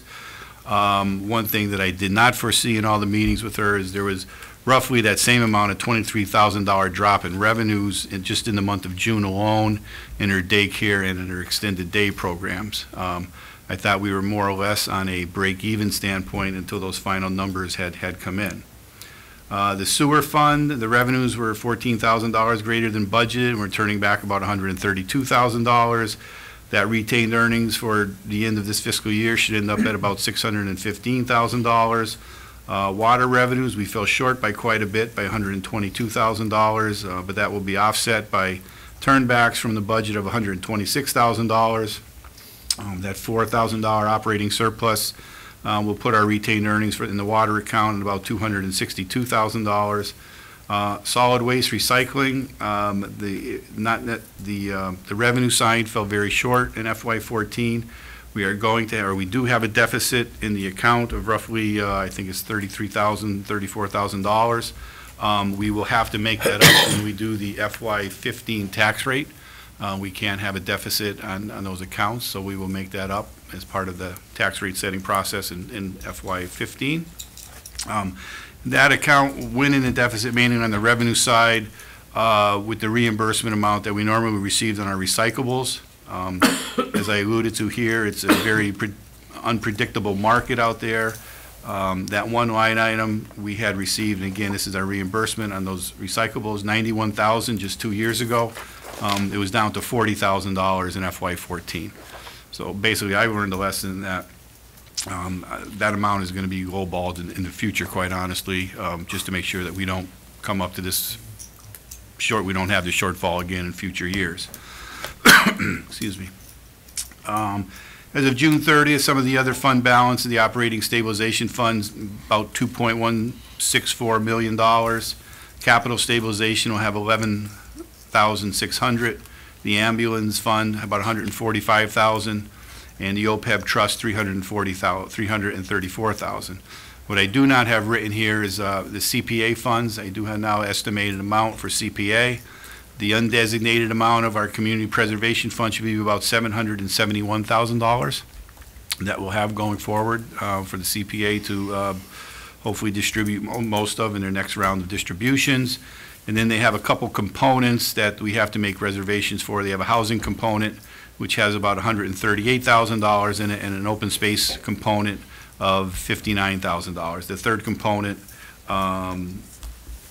which is the historic component, and basically has a zero balance in that one little component. So they do have a good amount of money, and they do have, obviously the FY15 money is also going to be rolling in very shortly. For FY15, those... Excuse me, Paul, yes. before you go to FY15, can I ask you a couple of questions? Sure. I just want to, I'm going back to the water revenue, water stabilization fund or what. So our water usage charges exceeded our budget by $122,000. I understand that was from Springfield charges. But then you said it was offset by $126,000 in turnback, and let me go back. The revenue was short by the $122,000. In other words, so what we charged, we budgeted this rate times this units for this much. Right, and when all the actual revenue came in, we were short by that $122,000. Okay. Okay. Then on the budget side of our expenditures, there are turnbacks, that unexpended budgets. So the expenditures were below budget by yes. $126,000. Okay, so then net was a $4,000 operating surplus. Okay, so we underestimated the water usage because yes, I mean the whole thing was based on a usage, but it's at $2.39 or something like that. We didn't underestimate it by too much, didn't we? Well, I mean because we've been estimating 850,000 units, right? Right, but I suppose if you got it so the fact is it's really 800,000 instead of 850 or 780 or 790. I thought it was the rate that went up. Well, again, you got to remember there are $850,000, but you remember also when we set the rate, it only takes place in the second billing when we have an increase in the rate. Because there's a little shortfall that we need to take into consideration when we set rates in the future. We had that discussion the last time around. That, and I would have to get from the Water and Sewer Department the actual consumption. It's going to have to be less than the $850,000 that we've budgeted for. I only say that because we had been using a 4-year running actual, and then we just started couple of years ago, we just kind of used 850 for the last few years. And I think that average has been fairly stagnant. You know, again, I mean, it depends on, is it rain during the year? Is Yeah, there water? exactly. I know, I understand okay, but at least I understand the numbers. Thank you. FY15, we are benefiting from the high amount of motor vehicle excise that were collected in FY14. We used a lot of those, what we anticipated to be surpluses in these revenue accounts in 14, and we took those into consideration. We were budgeting 15. So some of that is already taken into consideration. Our final estimates that we used for the state, the final estimate that we used, we did the budgeting with the state number. The actual amount was $27,000 higher that came in, so that was pretty good. And at this point in time, we're still using, and it's probably the last bit of the revenue puzzle for FY15, is that new growth figure, which should be, I'm estimating again, a conservative number of $125,000. Hopefully, it's going to be higher. But even with the $125,000, currently, we have $164,000 in excess capacity at this point in time on our tax rate, or tax revenue projections, going up to the max. But you, 164,000 in excess capacity. So Before we get to, we could raise an additional $164,000 at this point in time in taxation. in. FY15. In the current fiscal year. Yes. Now, again, during the budget process, and we were going through and we were looking at the bonding for the 4 drainage projects, I had asked that that money kind of be earmarked, and I will be putting together a warrant article to utilize that money to start paying off the debt service on those $940,000 that we had done a bond appropriation for the drainage projects. Drainage projects being, the big one being Dwight Road, the other one being, I think, on Avondale, and there were I'm not quite sure. There were 2 other ones. Avondale, the Culver, Berwick Road, I think was the other one. Yeah. And Frank Smith. Anyway, I mean, there were 4 that were voted on at town meeting. And again, it was my intent to ask for that money in order that we start paying off the debt service on that.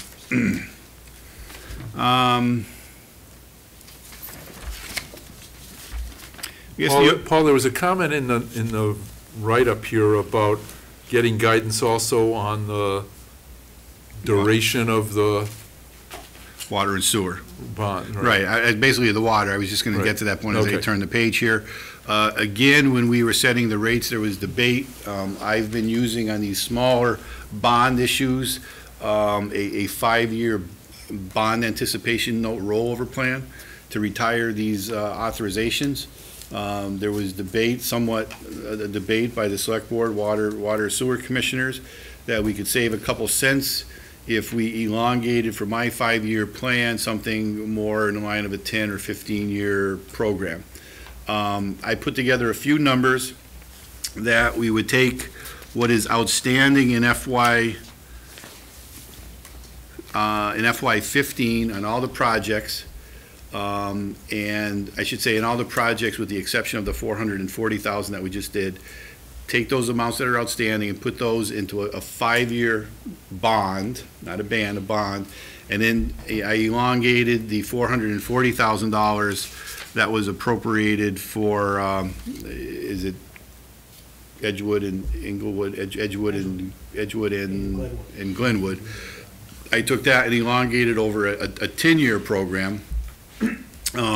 And basically what I find that in the initial years, we could save anywhere from 7 to 9 cents on the water rate.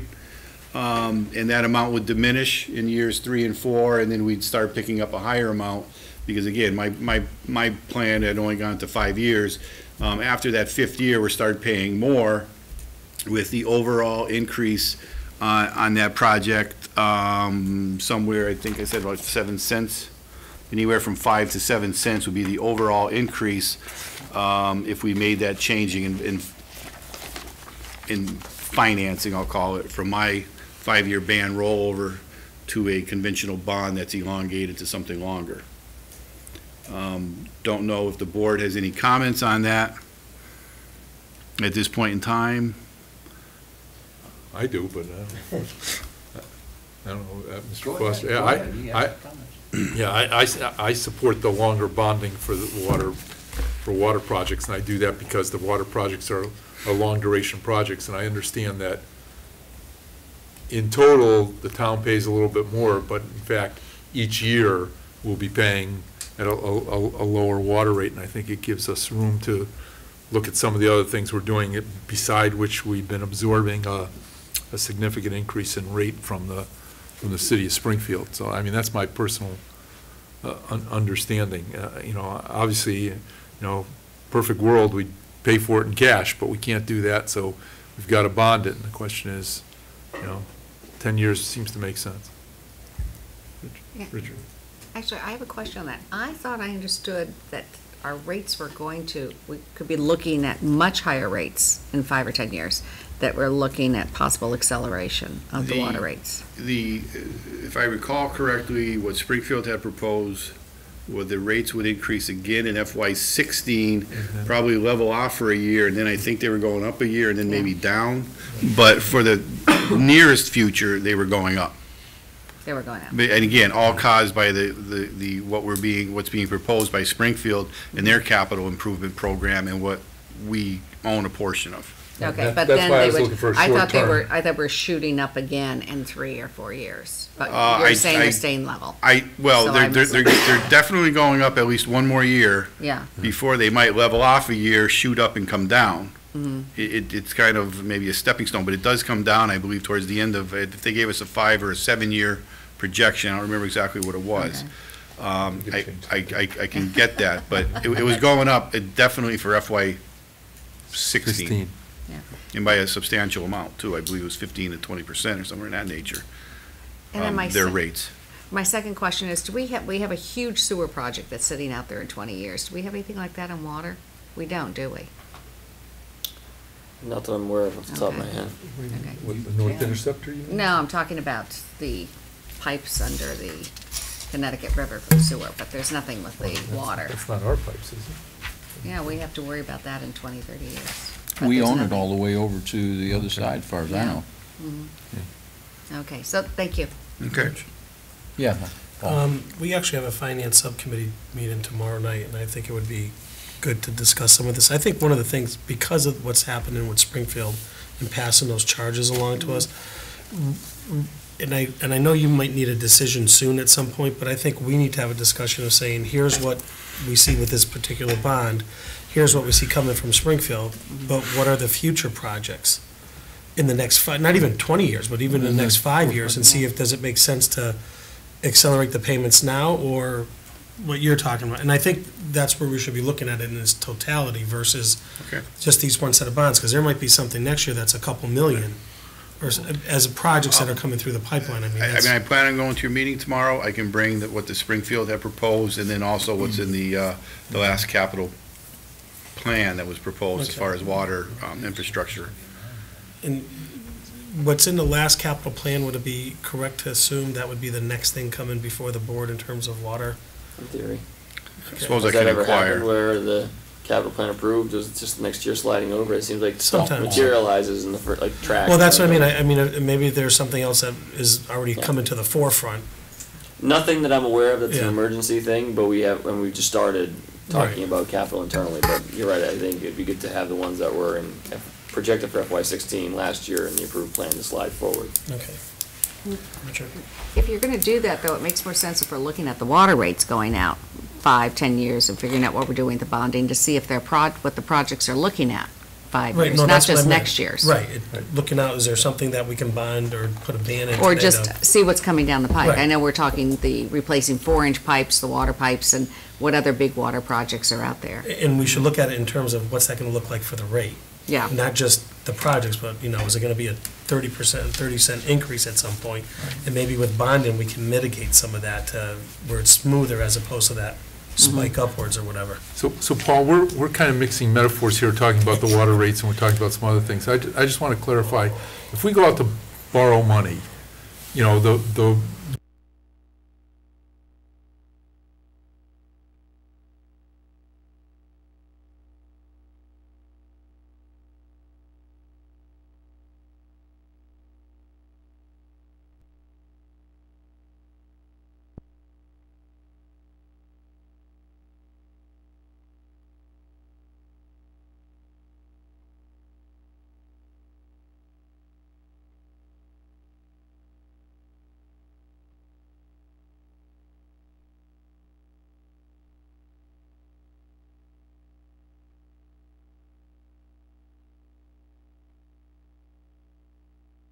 I mean, you can combine multiple ones, and when it comes to the water and sewer, where there's different funding sources, we would then allocate the issuance cost according to the principal amount. so Right, and that they get that's the their share. benefit of doing that, is you only pay issuance costs once. Right, Okay. right. And another thing for the subcommittee to consider is that this new water and sewer bill that passed has funding sources attached to it.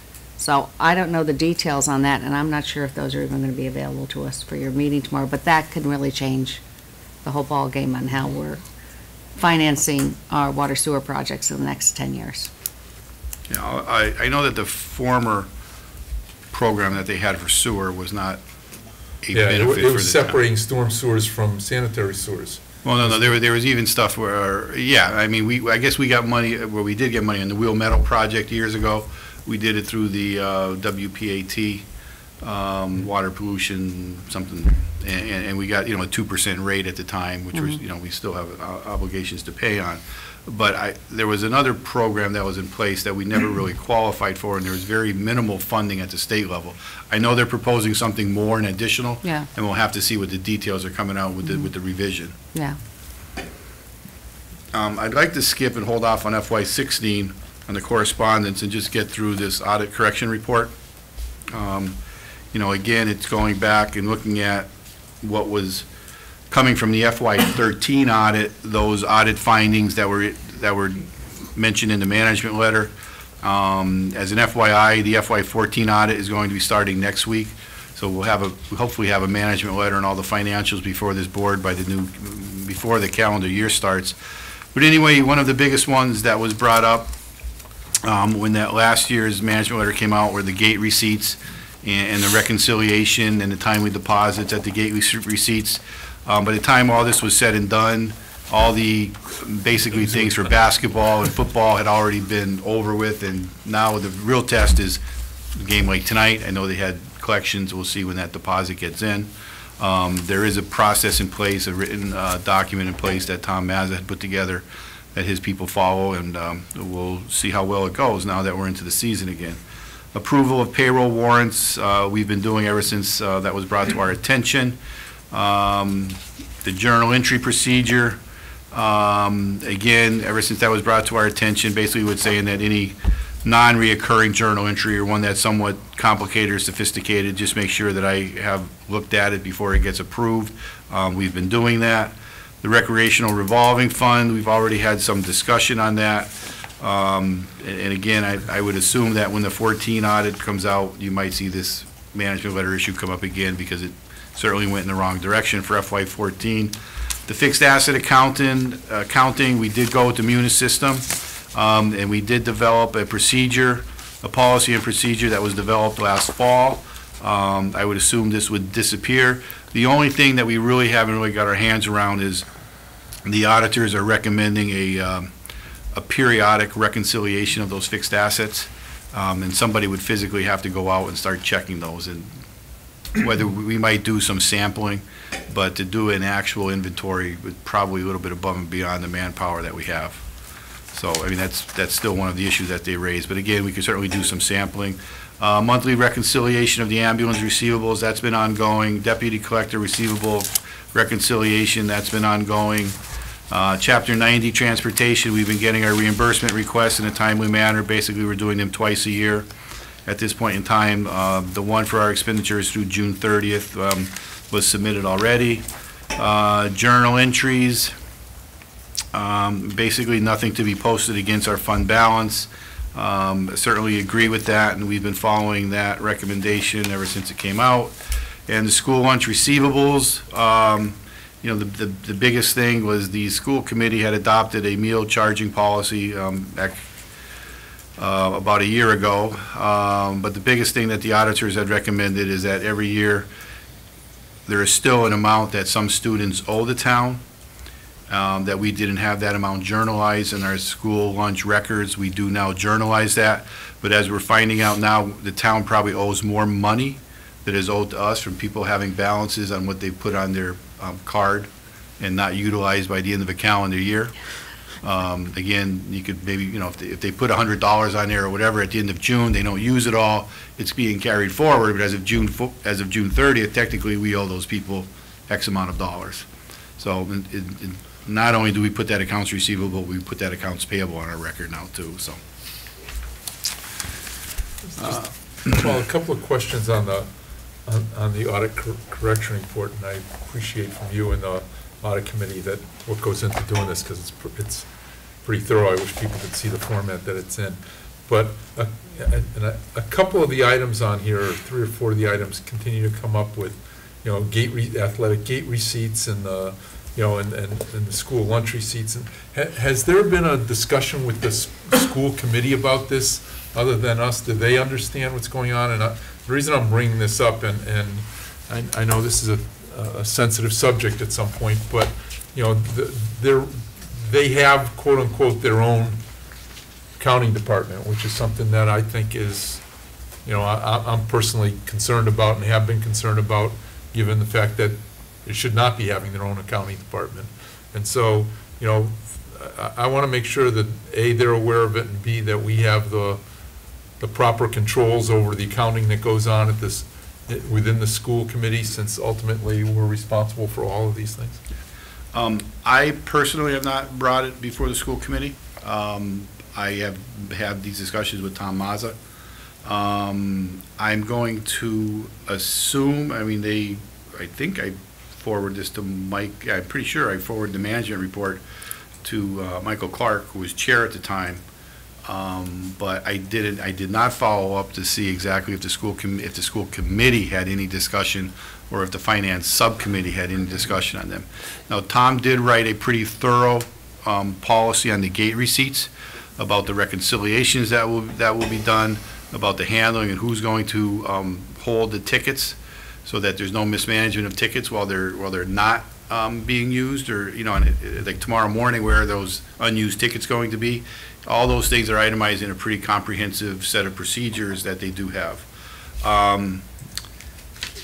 With regards to the school lunch receivables, I mean, I don't know if the school committee really needs to, I don't know what their involvement would be on the school lunch matter. I mean, we do owe money to certain families, and certain families owes us. Other families owe money to us. But, you know, again, they are also, I mean, this is a constant controversy that you read about. You know, if you deny a student a lunch, sometimes you're going to get in trouble with certain advocate groups and everything like that. You know, do you have the right to deny a lunch because the kid doesn't have his $2.50? So they do have some policies in place that try to address that. I don't know exactly how the policies read, but, you know, they have worked around that issue, whether it's or giving them an acceptable loan of X amount of dollars and no more. But certainly, bottom line is they can't participate in the senior activities should they be here through their senior year in high school until those things are paid up. So. No, I understand. My concern is that there's an implied sub-fiduciary responsibility that the school committee takes on, and the fact that there's an audit, collection report, and activities going on. I'd like to, you know, I think that there's an obligation that we make sure that they're aware of this, and I don't know if it's chair to chair or whatever it is, Mr. Foster, but. The issues have been raised and the remedies were made administratively. I think that's the ultimate obligation. It is a town-wide audit. It's not a separate school audit and then a town audit. It's a town-wide audit, including this, and these are all raised comprehensively. And so I think, I thought we raised it when we had our joint administrative meetings with Marie, who was the chair, and Michael, who was the chair, myself, Marie, Superintendent Doyle, and then Paul and Tom Adams. I think we did raise this at 1 or 2, and that's how we ended up getting the administrative remedies of the policies for the gate receipts and things like that. So I do think I would recommend another joint budget hearing like we did last fall, doing that again in the next month or so. And this is certainly something that can be addressed then. But I think the key thing is making sure they're corrected and, you know, that remedies are set forth, and they have been. And Stephen, I agree with you, but if you want to take on the authority, you got to take on the responsibility of knowing what's going on in your department. And my sense is the school committee wants the authority of having their own accounting department, and therefore they ought to take on the authority of understanding that there were audit correction items that went to the school committee, not to Superintendent Doyle and Chairman Clark and to Tom Mazza, but in fact to the entire school committee. And that's, I'm not doubting what you're doing is right. Clearly, it is an administrative issue for the town, because it's a town audit, but I'm speaking about who runs the accounting systems of the school department. And if it's Mr. Pasturzik, then we'll take care of it. But if they want to run it, then they need to take the heat or the criticisms as well as the benefits. And I think it'd be interesting to find out if the balance of the school committee even knows that there were audit issues at the school department. That's all. I don't disagree with you. I can tell you they're doing a better job with lunches as a father of a teenage boy who gets a little hungry. Who forgets his When lunch? I got a letter in the mail saying how much I owed from my teenage son that they extended credit to.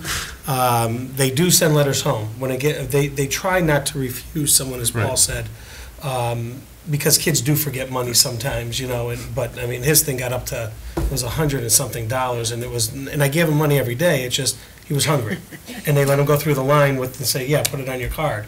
And I sent the note back and said his charging privileges are denied, but what they did though is they still send out money notices saying this is what you owe. And I think it gets over a certain balance and then they do it. So, I don't know if it's $50 or $25, But administratively, I'm okay with it, Paul. Yeah. I'm just looking from a leadership point of view. And as the that's what I'm school saying, I committee don't policy. disagree with you, because I think the audit report is not just the town's audit report, it is the town's audit report, it's not just the CFO's audit reports. That's what I'm saying, I don't disagree with you. Any other questions on the audit report? If not, we're kind of, at this point in time, it's budget time almost for the next fiscal year. We normally start right after Labor Day, and I will be putting together some numbers as I foresee them into FY16 with some revenue assumptions and some expenditure assumptions, which is looking for guidance. I know there's been discussion in the Finance Subcommittee about, and there's been discussion at this level about increasing the amount that is appropriated for capital projects. The Finance Subcommittee also is considering a policy change for the OPEB funding to increase in small increments certain amounts of money for the OPEB funding. So I don't know if there's any other guidelines that the board wants to help the town manager and myself out with in this regard, or if you want to just leave it up to us and take it from there. Yeah, I just, well, you were here, you were at our policy subcommittee. Yeah. And we were discussing the 2% versus 3%. Right. So it's interesting, the finance committee, Okay. how's the finance subcommittee's doing? I thought we were divvying that up. There was one that you guys were taking. Well, right, they actually had capital, the operational had capital, and you guys had the debt one, Right, if I recall, those were right. two different ones supposedly. So Right. you were looking at capital. and We were looking at right, capital. and ours So was we on were, debt. we were deciding whether, we hadn't even gotten through it, but it was shall versus should and stuff like that. So, I mean, is that part of our charge, or Richard, do you? or- Well, you were going to make recommendations back to the full Right. board. Right. That's what you were doing. Yeah. If you say, Yeah, you're for on the right example, track. if you say we want to spend 2.5% of general fund expenditures, because as Paul's noted many times, we spend more than that of our total budget on capital when you factor in enterprise funds, but 2% of general fund, or general funds, if you want to spend 2.5%, that will have a substantial impact on the operating budget that we would want to know right up front. So that if you're going to make a change to that policy, sooner is better than later. Good. Anything else? No. I mean, the other thing too, I'd say, I mean, is that a graduated amount from 2 to 3%, or is it strictly a one jump, one leap, all at once? No, I mean, we were just, Okay. we hadn't decided anything, It's- even among ourselves, so, I mean, I was just highlighting that this was an issue we were discussing. Right. and I And wanted- it brings up a point, too, because this is the time for this information to come back to the board on the committee's recommendations. I mean, this is very timely. I know, obviously, we don't have it for this meeting, but I would certainly hope we'd have it for next meeting. Yeah, we can do that. Okay, because these decisions are they're going to be relevant now, very relevant. I mean, I, at this point in time, will put in 3%, more or less, the worst-case scenario. That's where I usually start with anyway. Put in the 3%. If you want a worst case, I'll give you a Every worst case. percent is worth about $550,000. 500 some odd thousand, right. Yeah, but there'd be I think there'd be a good discussion on this issue when it comes back. So can we agree that this will be on our agenda for the next meeting? Okay. So we'll have this out. Including the debt policy. Including the debt policy, yeah. I mean, the other thing that I did not mention, quite honestly, too, was, again, if it's 1.4, 1.5 with free cash for FY15, you know, we do not have any commitments against that money where we have to balance our budget. As I said, we have $160,000 left in excess capacity, so we are in pretty good financial shape in that regard. And that actually, when I look at these numbers and I compare them to the general reserve policy that this board adopted last January, which is the 5 to 10%, we're hovering somewhat a little bit over 6%. So we've made a little improvement from where we were a year ago on those, and I think for the foreseeable future, we're going to be in that same area. I don't foresee any major setbacks. We'll have collective bargaining in a couple of years. That's always fun. But most of the collective bargaining, or some of the collective bargaining on the town side is set for 16. The fire department is not set.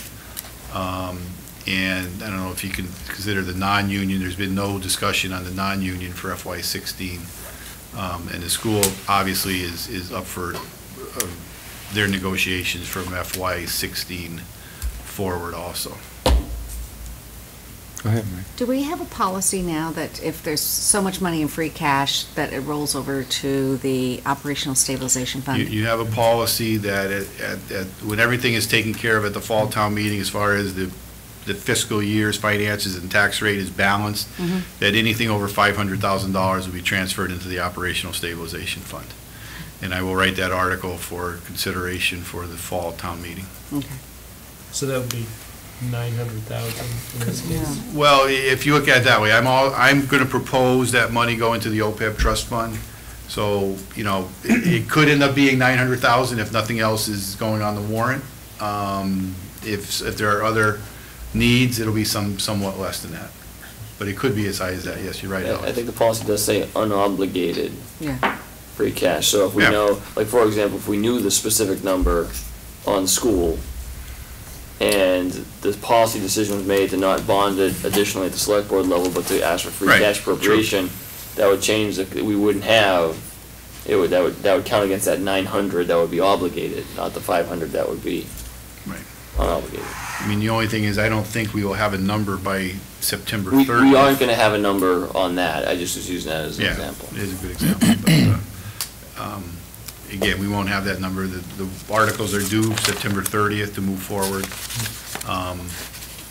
And you'll have a draft warrant or a list of those warrant articles at your October 6th meeting. Anything else for Paul? Thank you, Paul. Okay. Thank you, sir. Yeah, we're looking at the witching hour here, too. Did we get the minutes approved? No. I didn't think so. Waited for Okay. Mark. We had, I guess the minutes say we've got the minutes for the 18th and September 2nd, but we don't have September 2nd. And I've talked to Steve, and I think we'll get that corrected next week. We can get the minutes in. I think she sent them to Debbie, and so do we have a motion to accept the minutes for the 18th? I make a motion I have the 15th in my packet. Oh, I had the date 18th on here. It was the 15th, though. You're absolutely right. This is a typo. I make a motion to approve the minutes from the August 15, 2014 Select Board Special Meeting. Second. Discussion? Modifications? None? All in favor? Aye. Abstain. Abstain. One abstention. Okay, and we don't have the other ones there, and I think we're going to close that gap. So, we have two more things. We're just not going to get to them. We got the town naming policy, we have the letter on the Quint, and we actually have the select board goals, and it's no time to start it when we only have 12 minutes left. So I'm not sure what I'm going to do. I'm a little bit concerned now that this is going to start to bump up against budget time and everything else.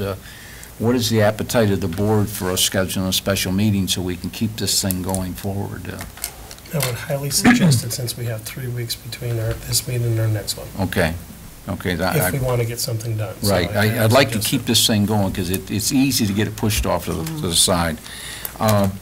And we have the town naming, or the town property naming policy, and Marie, I don't think we've got time. We can't issue it, so we're carrying. Now, we have this Quint letter thing, and I don't know if the board is willing to give me the entrusted thing to get this thing pushed through, or do you want to bring it back for board approval? What is the flavor of the board? Actually, I think, you and I had this offline discussion. I think we maybe need to have a full discussion on where we're going with the fundraising. So I think we might need to have it on an agenda, if we could have that on the upcoming agenda, because the issue is, who are we asking? Does this mean we're looking to raise the full 225 or 230? 250, I'm not sure where the number is. And, or are we going to bring back the vote for looking for funding for the fall town meeting? Are these two exclusive things? So I'd sort of like to have a full discussion. We're sitting at and 9 it's not here. on the agenda, so I'm a little worried about Okay, that. well, the last ruling on the board, I thought we were into that direction, to where we were going for fundraising for the 250,000. And I didn't know if that's been changed by any action of the board. Paul? Not that I can. If I knew that, we could ask these folks who are raising the 600 to get the additional. My words exactly. No, Right. I thought, we may be complicating something here, but Yeah. I thought that the letter was going to be coming from the entire board, signed the Long Meadow Select Board, saying, all the area businesses around, Right. here's what it is. And I think the general gist of the letter was something similar to what Stephen had already sent out, in that we weren't going to really play with it too much, the language, so to speak. I mean, I thought we were asking area businesses to donate money, but it was going to come from the board itself, and we were going to send that out. That was my, I didn't think we I'm put a- stepping back even before the letter, because my understanding is that we originally said, let's open the fund to, Right. for money. That was back in July. And because we really wanted to reach out to our nonprofits. Now, I came back and I said, why don't we extend it and reach out to other groups? And I was planning on doing the letter, and I said, can I use the town paper? Now, that was just to reach out to all the other Right. groups. I didn't believe that we were looking to raise the full 225 or 230 from this letter alone. So my concern, and Richard said that you either are going to do fundraising, or if you're going to reach out and try to put it on a town meeting and bond it or get free cash, those are two conditions. You can't do both. So that's why I thought we should have a discussion on, as this board, because I voted no a year ago on bringing it and funding any of it through free cash, because we were really tight last fall. This year, we're not tight. And so I'd like to have that We open weren't tight discussion back on then it. either.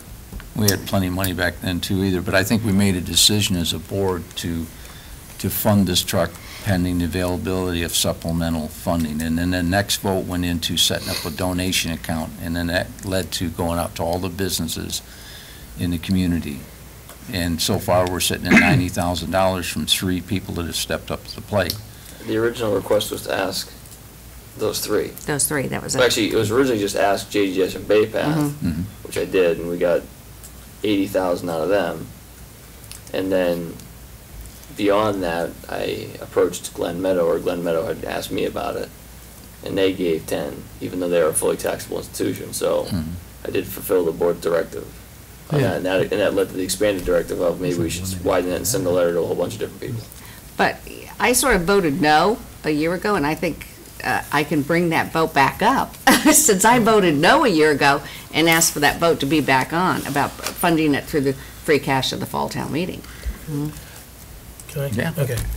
You got Let me go backwards. Just so you minutes. understand, my impression, and I could be terribly wrong unless we go to the minutes, was even when it was the town manager, I thought we were going to ask multiple businesses, and I thought that our letter was really kind of like a follow-up to what the town manager has already done. I also said, I think at the last, not the last meeting, but the meeting before that, should the funding not equal 220, 230, is with $1.4 million in free cash, I would hope we would step up to the plate and say, so my expectation is we're going to put a push on to see if other businesses would like to contribute. But my feeling, that what I said at my statement at the last meeting, I'll still say that if we come up with 150 and it's 220, I don't know how you can sit on 1.4 million of free cash and say we don't have the ability to purchase the truck. Now, I understand what the directive, the vote of the board was the supplemental funding. And $1.4 million sure does sound supplemental to me, but I have a different interpretation of free cash, but, because it's not, and so that's what I said at the 2 meetings ago, that I hope that if whatever that money is, whether it's the 90 we have now or 150 or whatever, that we would just say, okay, let me put it this way. I think everybody on the board has acknowledged that the truck is important. And that's all, so I just hope that, I would still like to put a push on to see if people want to donate, because I think, like, sometimes when you ask, they say yes. I mean, so let's put a push on it, see what we can get, and then whatever doesn't come in, I think it's worth it for us to take that money out of free cash in the fall town meeting, or even at the Springtown, whatever the timing is, and use that free cash money because it's there. And it's money we already tax people on. It's not that it's free, it's taxpayer money, and the Quint truck goes to taxpayers. So I still would like to see us put that push on to try to get as much as we can, because I think it's good, because I think people do want to donate to things like that. I mean, if these guys can come in tonight and say that they can find 600 grand for a turf field, I think there's somebody out there that say they would want to be able to drive the Quint truck around town, wants to donate some money. So that's where I'm at. That's where I'm at. So if you bring up that vote, I don't think I would vote against that if we had that to do it, Anyway, that's. Well, I'm not wed to my wording. I know that there was some discussion about the originally letter went out, and so I sat down and tried to simplify it. I understood you're rewriting it, or you have another version. I've offered to. Yeah. But I think the point is, let's try to get something out. Yeah. We can do that. I mean, my concern was that if you send a letter out that says, would you please send us money, that's a very different kind of fundraiser than, here's what we need, here's why we need it, somebody will be calling you to follow up on this letter. Well, it wasn't quite as bad as what you said, Mr. Gold. I mean, it had quite an explanation. The only thing it didn't say we'll follow up on that, and I would assume that any reasonable individual would follow up with them, but maybe not. So, I tell you what, folks, we got 4 minutes before these lights are going to go out. Okay. Richard, can I just make a comment? I appreciate your help. Excuse me. Sincerely. I'm a little surprised that we're talking about how flush we are, because wasn't it just a few months ago, these dire warnings about what would happen if we funded full-day kindergarten to the tune of $400,000? I mean. That's a little different. Yeah. You're talking about turnbacks from FY14. The issue with, well, you didn't ask me for a response, so I probably shouldn't have offered one unless you wanted one. Well, probably shouldn't have, but that's okay. But I mean, the bottom line is, it would have been, at the time it was proposed at town meeting, it would have transferred whatever the amount was, $400,000 or $500,000 out of the 15 proposed operating budget, and shifted it from town side to school side, which would have created a deficit on the town side. What we're talking about here is money from the closeout of FY14. And one of the things that we reached to do, and we were successful in the budgeting, is not balancing our budget on future possibilities of free cash. And that's been something that I understood we've done multiple times in the past, and is looked on as very poor Well, I get policy. that, but I mean, we think of a Quint truck, we don't pay for a Quint truck at one time, right? Because that's It's- capital, not operational. Right, I mean, it's a ongoing expense. So if using free cash to pay for an ongoing expense or fire truck, how is that different for an ongoing expense for a program? It's It not. is different. It's It's a different operational committee. capitalization. The school committee turned back over this 400,000 Well. they said they didn't have in their budget. So, yeah, and I just. Well, but, I mean, the point is that we could have used free cash to pay for full day. And that will be And I a totally very good disagree with discussion that. for a future Yes. meeting, because we've got 2 minutes. No, it's just interesting. I Okay. mean, I thought the world was going to end, last No. May. Yeah. I mean. You will here in because 2 of- minutes. Motion to adjourn. Yeah. A Most second. discussion, I hope none. Folks, we'll see you on October 6th at our next regular scheduled meeting, unless we do schedule a special meeting, which we are most likely going to do to get into the goals working. And other topics may have come out of Yes. tonight's meeting. Okay. So, thank you, folks, for paying attention and listening. Good night.